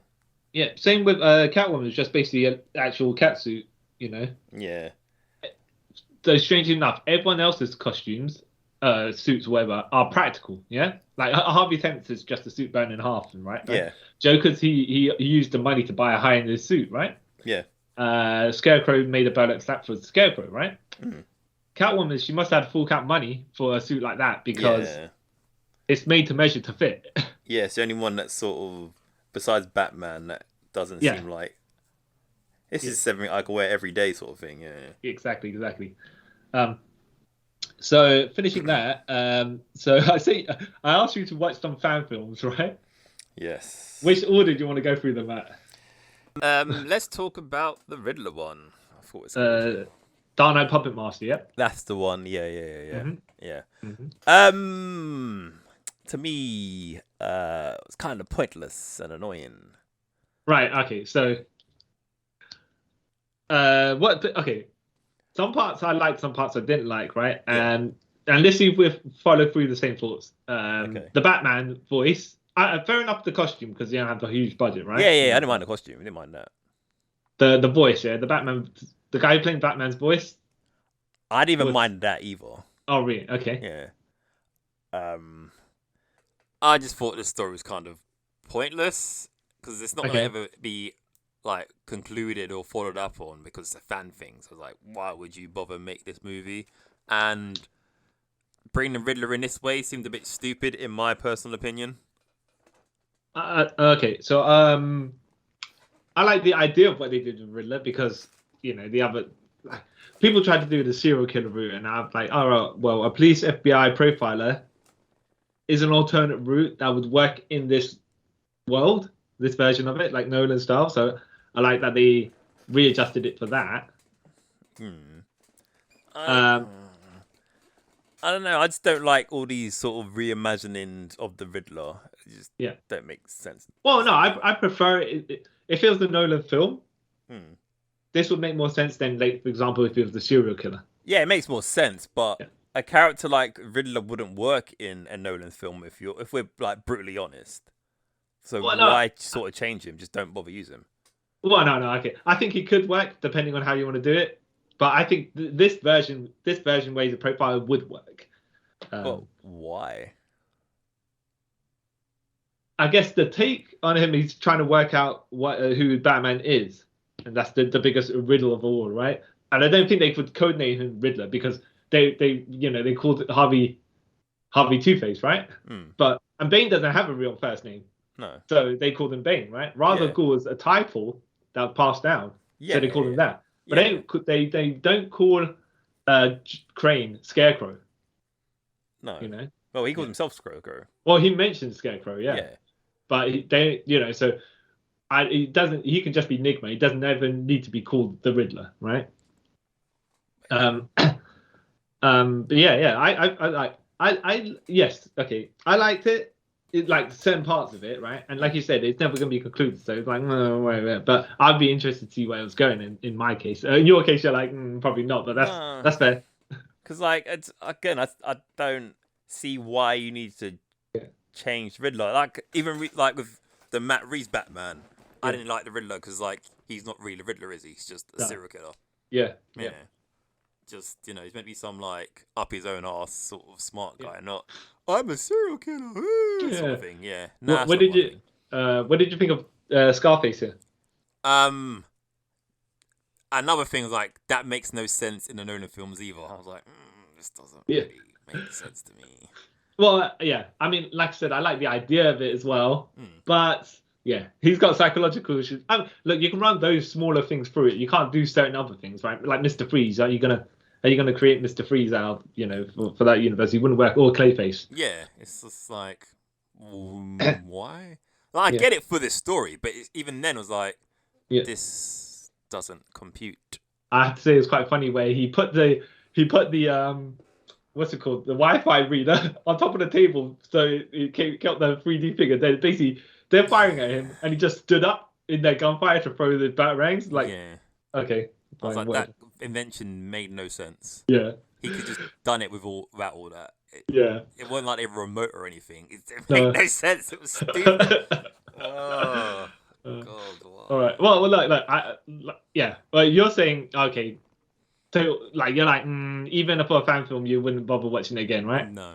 I watched it a couple of times. There's, like I said, bits I like, bits I didn't like, but I was all right. It was all right. Even I'm gonna like give it more, even if you're giving it more leniency for being a fan film with no budget. Yeah, no, I give it like good on them for it, but like just to me, it's like I don't get it. Why do we need this in the world? All right, fair enough. Okay, Dark Knight Legacy, which take place after Dark Knight Rises. This is where John Blake is Nightwing, or well, nameless, right? John Blake's there. So the criminals are sitting around, whatever. Same Scarface from Dark Knight Puppet Master, strangely enough. Yeah. That's why I thought it was connected or something. Yeah, and Red Hood drops down, just murders everyone. And and then he says, I like basically leaves a sign saying he's the Batman now. And then the cops come in to check the crime scene. And then Nightwing's like with Stephanie Brown's one of the cops, and Nightwing's like, we're gonna help. We're gonna have to. I'm gonna assist you taking down this guy, quote unquote Red Hood, but now calling himself the Batman. Yeah. I was all right, but I did like how Black Mask was gonna end up being Black Mask, because basically Red Hood's like, what do you call him? Because it's Roman Sionis, right? Yeah. But because he's a black guy, he's Romeo now, right? Yeah. No. He's Roman Sionis' son. Yeah. Yeah. I was like, okay, I guess, sure. And then Red Hood's like, let me just show you. Let me just pour some acid on your face, like. Yeah, and then when he started squealing, like it was so overly comedic. I was like, oh man, what jokes? It's silly, but. Super silly. Yeah, I thought the Red Hood costume, the helmet looked fine. I think the other parts of his costume only didn't look so armored, or if he wore the brown leather jacket on top of it, fair enough. Get around not seeing that bit. Yeah. But it looked like he was wearing Under Armour or stuff like that, And he wasn't as buff as, say, for example, like Charlie Cox in Daredevil, so you couldn't really. But you would be armored up as well, so you kind of needed that. Yeah. Like you said, if he wore a leather jacket, you wouldn't know if he had armor or not underneath it, so that'd have been fine. Yeah. And like how, logically speaking, Nightwing's mask takes up over half his face now. Yeah, which would make sense. Yeah. Yeah. And I think the guy did a decent impression of Joseph Gordon-Levitt as John Blake as Nightwing. Yeah, probably. I again didn't really like this one because I don't like one of my things with certain comic book stuff when he kind of mix up too many like characters and stuff. Yeah. For example, like now Stephanie Brown's in it, who has really no connection to Red Hood or any sort of Nightwing, really, is she? She's a Yeah. Tim Drake person, so why are you sort of, you Yeah. know, again, you can just make up new character for this. Why are you connecting dots for no reason? Fair enough. Why would there be a Red Hood? It makes no sense. Yep. Yeah, just a lot of it, like, this is just reaching. I don't. Okay. Fair enough. But as a short, so you're still saying, like, even as a short 7-minute fan film, you're like, I think this one was supposed to continue. Like Dark Knight Puppet Master wasn't going to continue because I was thinking maybe not, yeah, but more like a teaser. Yeah. Whereas these people tried to do a fundraise one, but then they got, Warner Brothers like, no, you can't do that. Yeah. And all power to him because, Fair enough. Yeah, I don't know. I've always had, like, we all know, I have a thing against, like, fan-made stuff. I was like, yeah. Why? Fair enough. Okay. Didn't know if you had time to watch it, but there was a small little YouTube one I sent to you called Arkham Rising. Yeah, I didn't get time to watch it. Okay, so basically in that it's just a little filler explanation of why. Obviously Heath Ledger died, that's why he's not in Dark Knight Rises, so I not Joker there, yeah? Yeah. But logically speaking, this is the type of guy, right? The Joker's the type of guy that even if Bane let out all of Arkham Asylum, Yeah. he wouldn't let out this guy, right? Because the Joker, because Joker would cause chaos, Bane would be like, "Yo, Joker, you got to stop causing so much trouble, yeah? Yeah. Because I got stuff that I need to execute." And then Joker wouldn't listen to him, and then Bane would kill him. Yeah. Oh wow. Okay. No, I mean no, but as far as the Dark Knight Rises continuity is concerned, because they'd be like, it'd be like, this guy is causing problems. Yeah. So this little video is like Bane's opening Arkham Asylum, steals a they just break into Arkham Asylum or through the front doors of Arkham Asylum. Harley Quinn's trying to escape. And Bane in a doctor's coat, whatever. And Bane just grabs her past, the bleeper thing off her. And then she runs off with her glasses and stuff like that because she's like, oh no. And then he uses a key card to open up all the cells. And he's sending the people of Gotham just like he was, when he was showboating, reading Gordon's letter. Yeah. This is you are free to do whatever you want, upon release. This is your city and stuff. Yeah. And the only cell that isn't open is the Joker's. Yeah. And he's just cracking a smile. That's it. Oh, right. okay. Short video, but just to explain why this particular guy is not being released. Yeah. Spain, they want him to be released. It makes sense. Yeah. I thought it was neat. Like I said before about certain other things, like, do you really need it? But, it doesn't harm anything. And it just it does actually fill in, not necessarily a plot hole, but just something there. Like, oh, okay, fair enough. Yeah, I'm okay with that one. That's all right. Because it's not trying to, like, fill in. Well, that's fill in the blank that is kind of an obvious one that needs to be filled. But like other ones, like this Red Hood voice, like, it has no relevance to this universe. Why would you do it? Have you? Speaking of, like you're saying about certain takes on certain superheroes, right? Have you ever read Batman 9 Lives? No. This graphic novel takes place in the 30s. Dick Grayson's a private eye. Okay. Catwoman, for some reason, is seducing everybody, right? Okay. Because every single one of the main characters seem to have something up with her, right? But I'm just going to speak about the particular takes on certain villains. Okay. So the Joker, obviously, is called Jack something, right? And he plays poker. Okay. Yeah. So they call him a Joker Poker because that's where he gets his gimmick from, right? Okay. But he's not the Joker. He's just some dude that gambles and he keeps on trying to be a card sharp but mucking up, right? Yeah. So no one takes him seriously. He's a Joker, right? Yeah. I'm like, okay, fair enough take on that. Penguin obviously is a gangster. He wears the penguin suits and stuff like standard Penguin, right? Yeah. But these the Riddler, right? Let me give you them, and I'm just telling you about the take on them, right? Okay. And you can tell me whether you think this particular takes would work in the Nolan universe or not, but more grounded, realistic take. Okay. The Riddler is like he does the books like accountancy for the criminals and stuff like that. Okay. But because he's hooking up with Selena Kyle, he kept on trying to buy her more and more stuff with everyone else's money. Yeah. So then he'd riddle holes in the accountant's books. I'm like, all right, fair enough. Like, fair enough way to get your code name is where I'm going with that. Yeah. Fair enough. Mr. Freeze is a hitman. He ices people. Remember, this is the 30s, yeah? Yeah, no, that makes sense. Yeah, that makes sense. Clayface is a mobster, but what happened to him? Because he kept on trying to evade the law. With he kept on getting plastic surgery to change his face and fingerprints. Eventually, just all started mucking up. Yeah. And they call him Clayface because it's just a muddled mess of a face. Yeah. I'm like, all right, fair enough. That kind of makes sense. Yeah, sure. All right. Cool. Yeah. I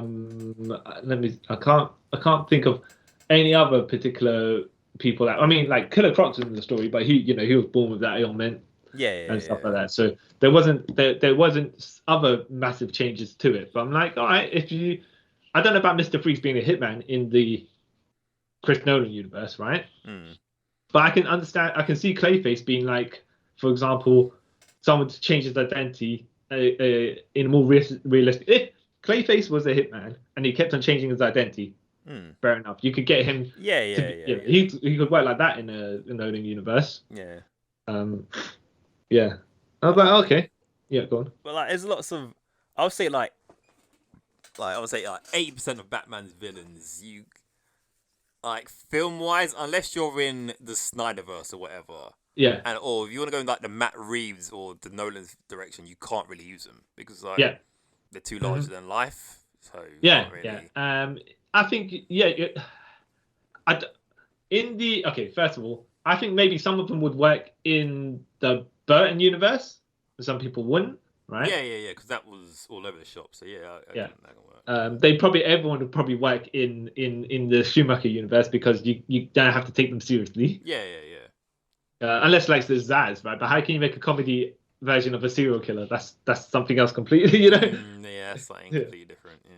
Oh, okay. Out of the two, right? So we're saying the Snyderverse and the Burtonverse probably could use the majority of Batman's villains, right? Yeah, because that world's just, you got aliens in it because Superman's in it, so you can use anything, really, you know. Oh, okay, yeah, fair enough. I was gonna, I was gonna say which one of the Burtonverse and the Snyderverse, which it would be better, where you can think you would use maybe 99% of the Batman villains, but as you said just now, the Snyderverse also has aliens and technology and stuff like that. It probably, to introduce aliens into the Burton universe, that'd be a bit wacky. that would that's when they would have jumped the shark.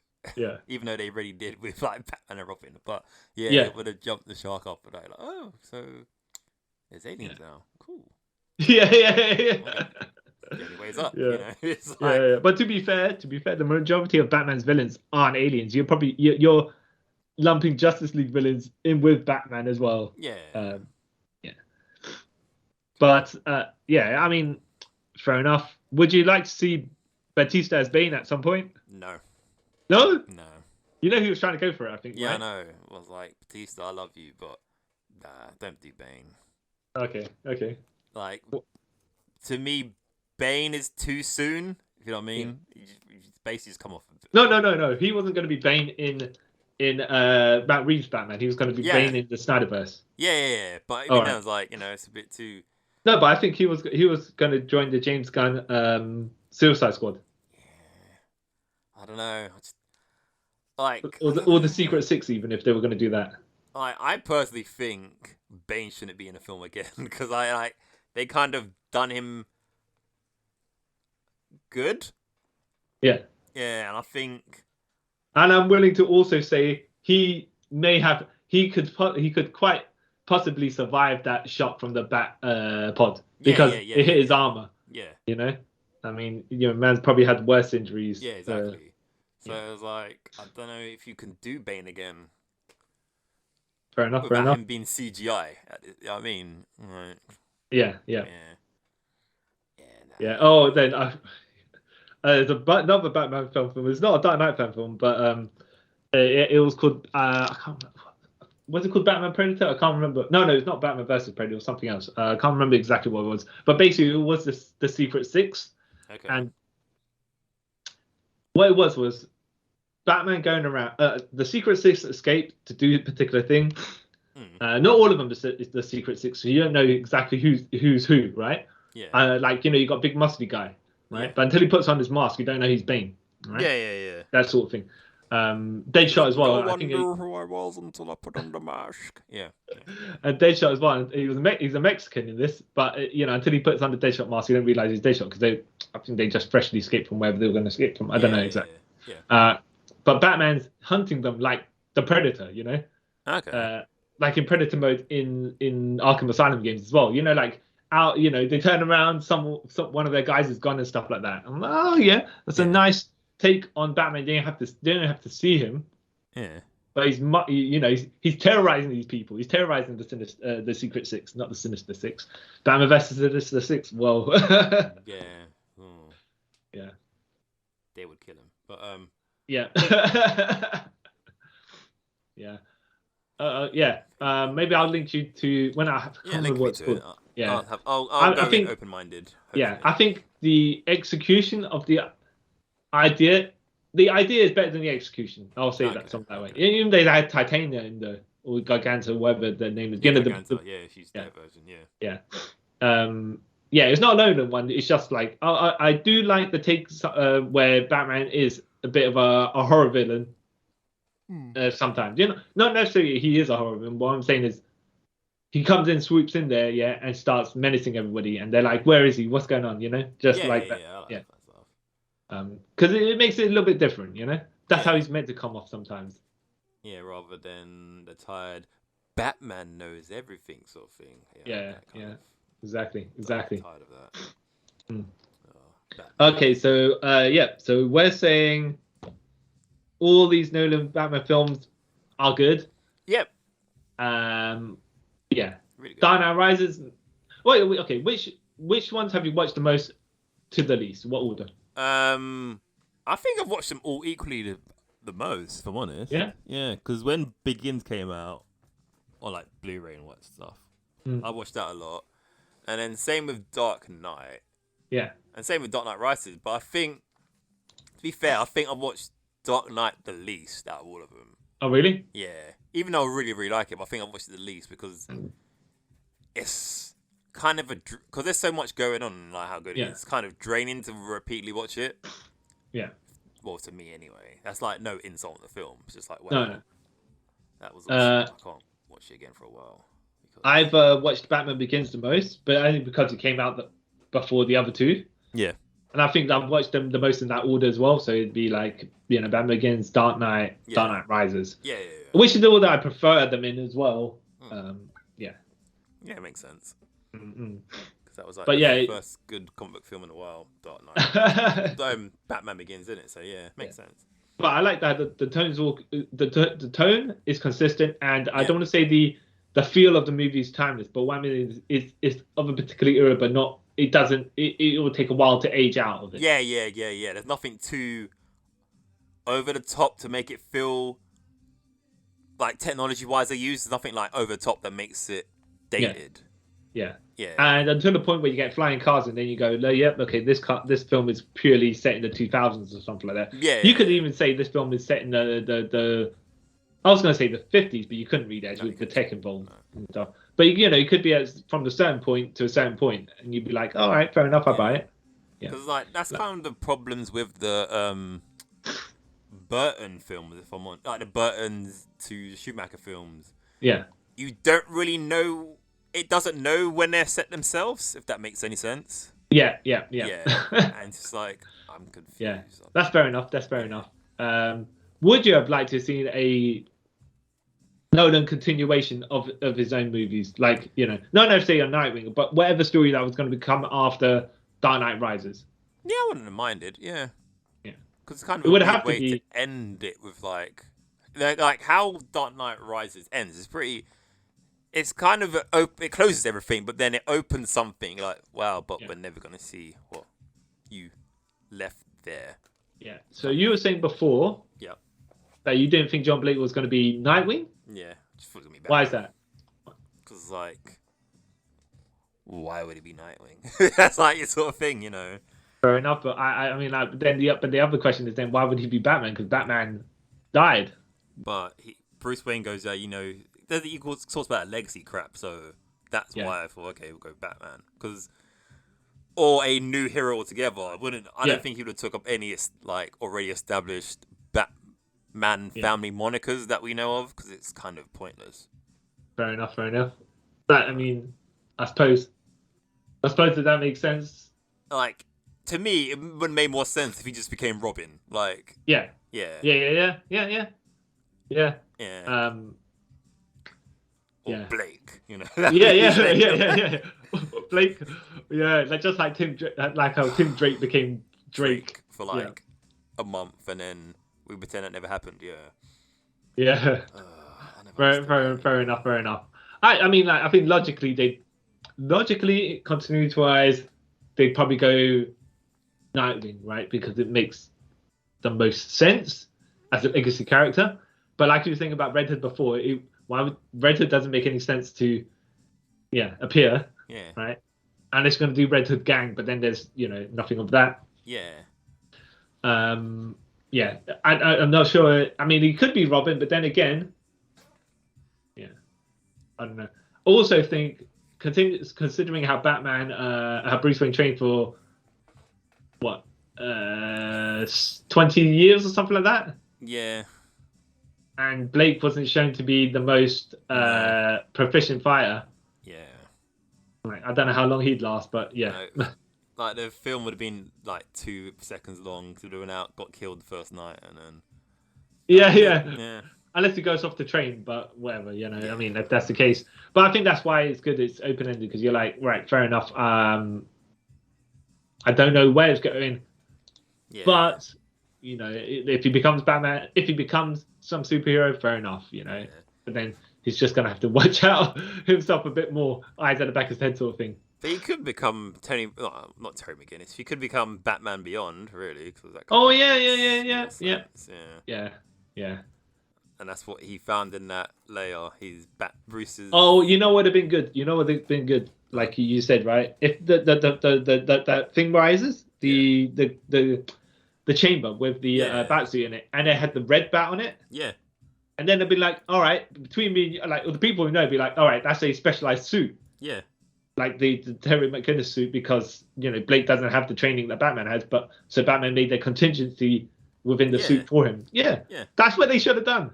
Yeah. Even if it's a dark red, because that Batman Beyond bat is similar to the Dark Knight bat. Yeah, it is, isn't it? Yeah. Oh man, we should have said we should have pitched it in Nolan saying, what you could have done, right? Would have made more sense. Yeah, exactly. Because then that suit's got like flight abilities and super strength, got tasers, I think, as well, right?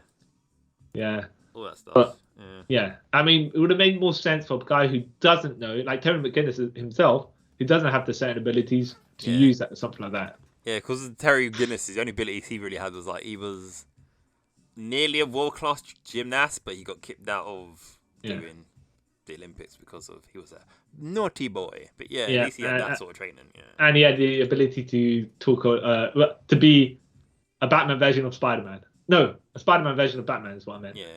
Plus, he also did have Bruce Wayne's DNA in him, so yeah. Yeah, well, I was late on. Yeah, but that still doesn't make it. As much as that's awesome, I liked it. It's like, but that doesn't make him. Yeah. To be Batman. Yeah, just to cover up, just to expand on what you're saying, right? Because the people, like some people might not know, basically during the entire Batman Beyond, 4 seasons they had? Yeah, 4 seasons. Yeah. Right, and then I think afterwards they were like, 6 years later, 6 years later, with the Justice League Unlimited show, where they flash forward to the future, and basically he's going off to face off Amanda Waller, like Terry McGinnis, and he sees Bane. Bane's just like in the wheelchair because of overuse of venom and stuff like that. Anyways, I think was he trying to find his dad, or was he trying to, because his dad died, right? Was he trying to find information about his dad? I can't remember. He was trying to find out information because he found out that he has Bruce Wayne's DNA. Yeah. And then Amanda Waller explains why he has it, because they want to make a Batman Beyond just in case Bruce. Yeah, exactly. So somehow they injected Warren McGinnis with Bruce Wayne's DNA. Yeah. So his swimmers were rewritten to be Bruce Wayne's swimmers. Yeah. And then, so then only half of Terry, because he's still got his mum's DNA. Yeah.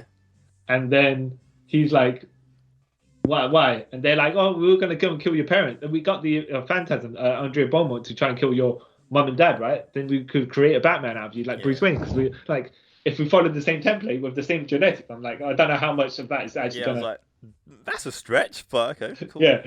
But then she decided not to do it because she's not a murderer. Yeah. Yeah. So, yeah. And then he became Batman anyways. They're like, well, lucky for us. Yeah, lucky for us, that random encounter you have with the Joker gang that led you to Bruce Wayne's house made you go into Bruce Wayne's arms. So, yeah, And you became the Batman anyways. So destiny has a way. And then he went to confront Bruce about it. Yeah. To see, because the Bruce didn't know. And then he was like, at the end, he was like, nah, we just continue on as we are. Don't need to. Not like I don't need his money or whatever. That's not what it's about. It's about being, helping people. Yeah. So. That was a good episode, though. Something like Yeah. And that did come out when Batman Begins came out. Yeah. No. I mean, I watched it on YouTube. I watched the clips on YouTube, so I only watched it like I don't know what period it came out in. No, I'm wrong. It came out the week before Superman Returns came out. Oh, that was okay. Yeah, all I right. remember that. I was like, oh, that's a random. But I think they must have tried to do it to be in correlation with Batman Begins, but obviously they missed the. By the way, I'm not sure if you knew.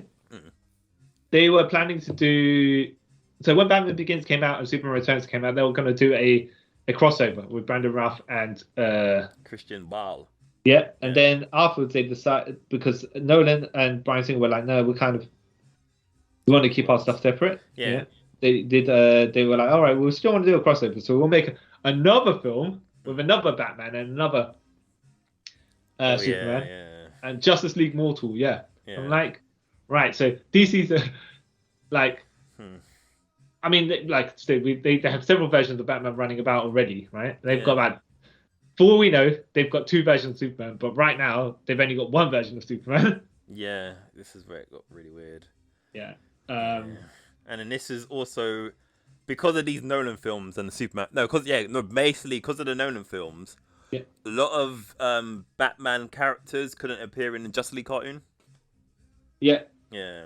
The Bat embargo, as it was called. Yeah. They had, I think, they had Cassandra Cain. Yeah. In it. I don't know about. They had some other characters in it that they couldn't call them characters, but they kind of made it as. I think they were just brainwashed or whatever, right? But they had like small little cameos. Oh no, this was I know what you're talking about. It was an alternative future. Yeah. Where, no, not alternative future.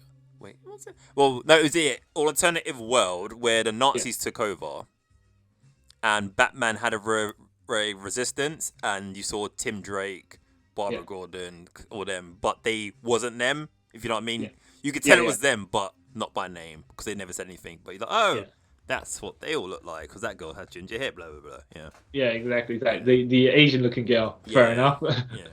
Yeah. And then they did it again in an episode of Justice League Unlimited where they go to Bloodhaven and you see Nightwing shaded out, but you know it's obviously him because in that universe he has the long hair and all that stuff like that. Nightwing. His ponytail. Yeah. His ponytail with the short front-ish, the mullet. Made no sense. Yeah. It was awesome, but it made no sense. Yeah, exactly. But yeah, even though we're straying from what we originally. It all sort of is in link to the film. Yeah. So, But great films. Very they made much. Lots of money. So. Yes, because they made as films, except for so they made sense as films. When you look at it from beginning, middle, and end and stuff. Dark Knight Rises has a bit more. We need to get to certain plot points, so we shall conveniently get from here to here. Yeah. But still watchable, still very watchable. Yeah. Like one of my favorite scenes is with that's in Dark Knight with the boat full of criminals and the boats full of civilians. Yeah, that's a real good scene as well. That whole stuff's pretty good. I did like how the Joker was, because he was basically saying he was ahead of the curve, when people are pushed, one bad day make you all Yes. go insane, right? Yeah. Have you read Killing Joke, by the way? Yeah. I read Yeah. it. Yeah, like that. Yeah. And I was like, okay. And so basically, he's just going to push these people into madness, like he did with Harvey Dent, right? Yeah. Which is. Yeah. And it came across to me that one guy, he not because he was wrong or anything like that, he just like he was too cowardly to do it. Yeah. But I would have preferred, like when Tiny Lister. yeah, basically just threw Zeus, right? Yeah. Just threw the controller out, right? Yeah. I would have liked someone on the other boat to point out the logic. This is the Joker dealing with. How do you know that is not going to blow us up? Yeah. It's true. Why didn't anyone say that? Yeah. But I guess because they're all in panic mode, logic goes out the window, isn't it? Yeah, exactly. Yeah. Yeah, exactly. I did that also, like how in that end fight, Joker was getting the dogs to fight Batman because he's not a practical fighter. Yeah. And it made it different from when he's fighting Bane or Ra's al Ghul. It's like there's an element of control that isn't there. Yeah. People you can fight and you can make them fear you. Yeah. Yeah. But dogs, Dogs you yeah. Dogs don't care. And the excellent scene where he's just burning the money on the he's got Lau, he's burning the money, he jumps up and he slides down. I was like, oh, that's great. Yeah, it's like he doesn't care for it. It's like, oh. yeah. I'm only burning my half, even though, and his half was on the bottom, right? Yeah. It's like, this is so stupid. And I liked how Alfred kind of explained, like, some men just want to see the world burn. And I was like, yeah, it's true. He just doesn't care. Yeah. What do you think about the conveniency of the end? Like speaking of Alfred, where he's talking about this Italian cafe, right? Yeah. That he always goes to. Yeah. And then at the end of Dark Knight, he's there in the cafe and he sees Bruce there. And I'm like, but Bruce, he didn't tell you which cafe. Well, maybe because Bruce has been on sabbatical, whatever he's doing for this time. He's gone to every cafe in Italy because he can. He's still got money. Just waiting for that day that Alfred turns up. Would you have preferred the ending be like, so Alfred looks like he's looking around it. He smiles, he nods, and then the film finished. Like he did see him there, but even though he might not have seen him there. Or do you want it suddenly confirmed that Bruce Wayne was there? I prefer what you said, the first one, because like in a way, like the Bruce Wayne I know, like he wouldn't leave Gotham. Yeah. You know I was trying to, like the Indian film Inception where the thing is rolling, but you don't know whether it tips or not. Yeah. Yeah, that's why I like your version. So it's like maybe Alfred's seeing things, or maybe he did actually see Bruce. Yeah, I like that sort of, rather than definitive. Like, that's Bruce. And he survived. Yeah. Yeah, but he's just gone away to leave Gotham in a vacuum that it is. Awesome. Yeah. Because that's what Batman does. Yeah, sure. Yeah. Well, yeah, I mean, he's left Tim Blake to look after Tim Blake, John Blake to look after. Yeah, the guy with no background in anything ever. So Well, yeah. Well, to be fair, he never existed. Therefore, you can do whatever you want with him, right? Yeah. Well, it's like.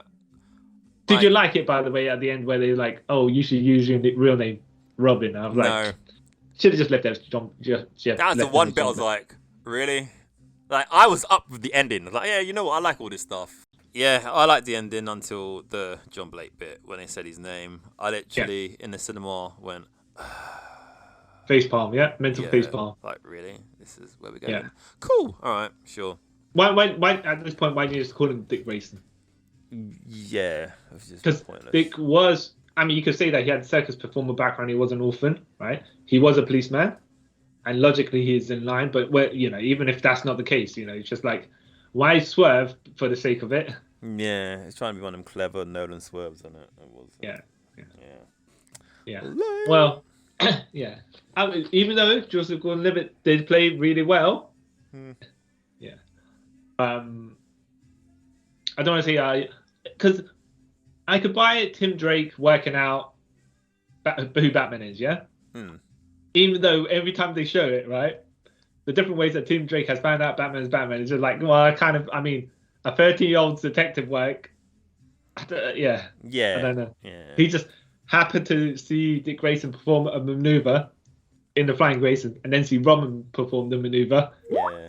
And then he's like, "Oh, I'll put two and two together." I'm like, "All right, okay." Yeah, sure. Yeah, but he did. Okay.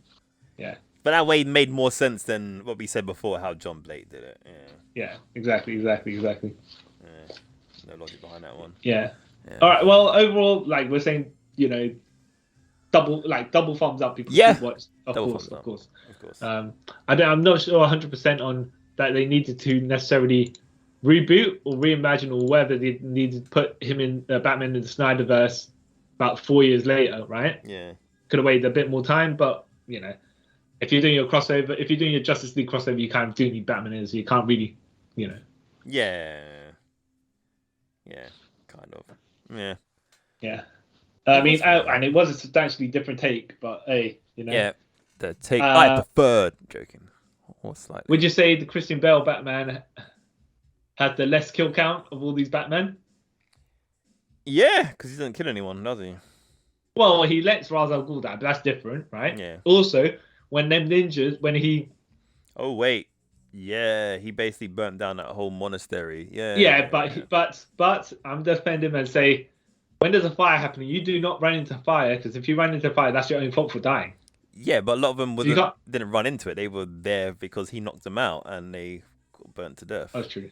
Yeah. Well, I mean, if the referee didn't see it, it didn't count, right? Not when it comes to murder, no. Well, look, we never saw those bodies burn down or die or whatever, and you don't know how knocked out they were, right? Well, I'm pretty sure. Well, okay, so we're gonna 100% say that the Pattinson Batman has the less kill count from all the Batmans. Yeah, I'll say that. Yeah. Well, he actively avoided trying to kill people, so fair enough. As Batman should, because that's but that's his thing. Yeah. Even if in a real world setting, you can't. I don't want to say you're necessarily able to avoid casualties because of people firing guns at you. Yeah.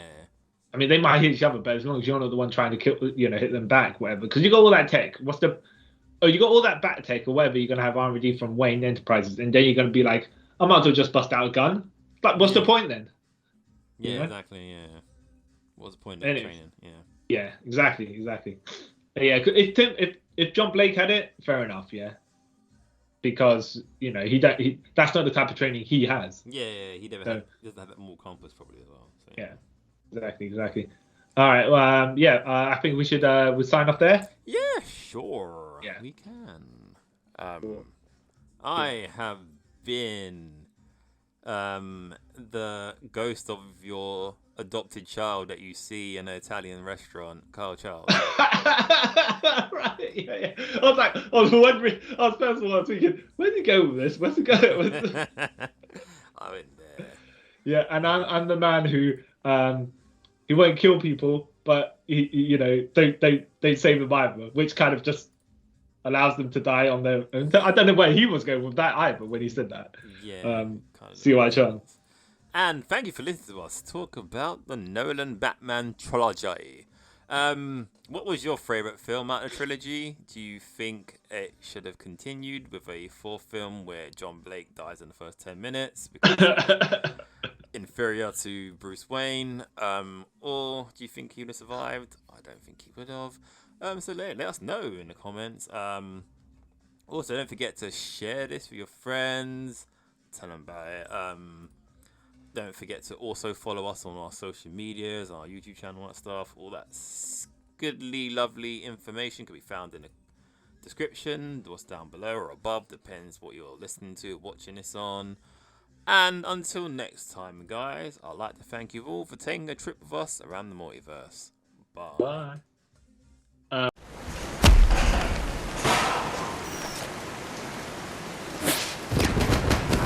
Theatricality and deception. Powerful agents to the uninitiated. But we are initiated, aren't we, Bruce? Members of the League of Shadows. And you betrayed us. Yes, you were excommunicated by a gang of psychopaths. I am the League of Shadows. I'm here to fulfill Ra's al Ghul's destiny.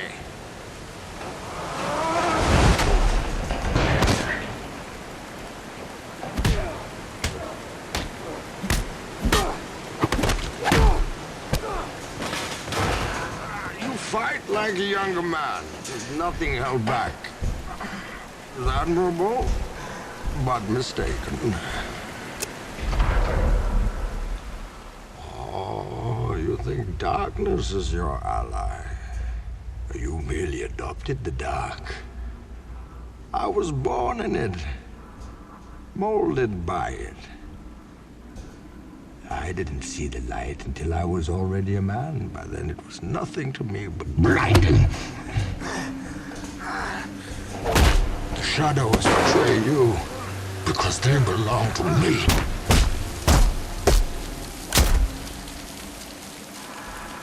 I will show you where I have made my home whilst preparing to bring justice. Then I will break you.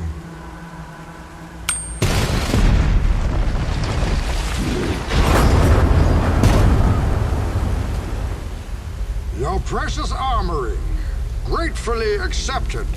We will need it.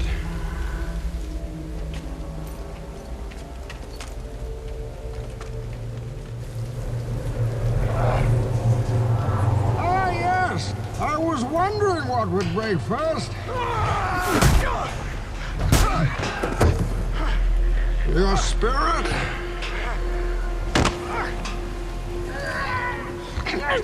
Oh, your body!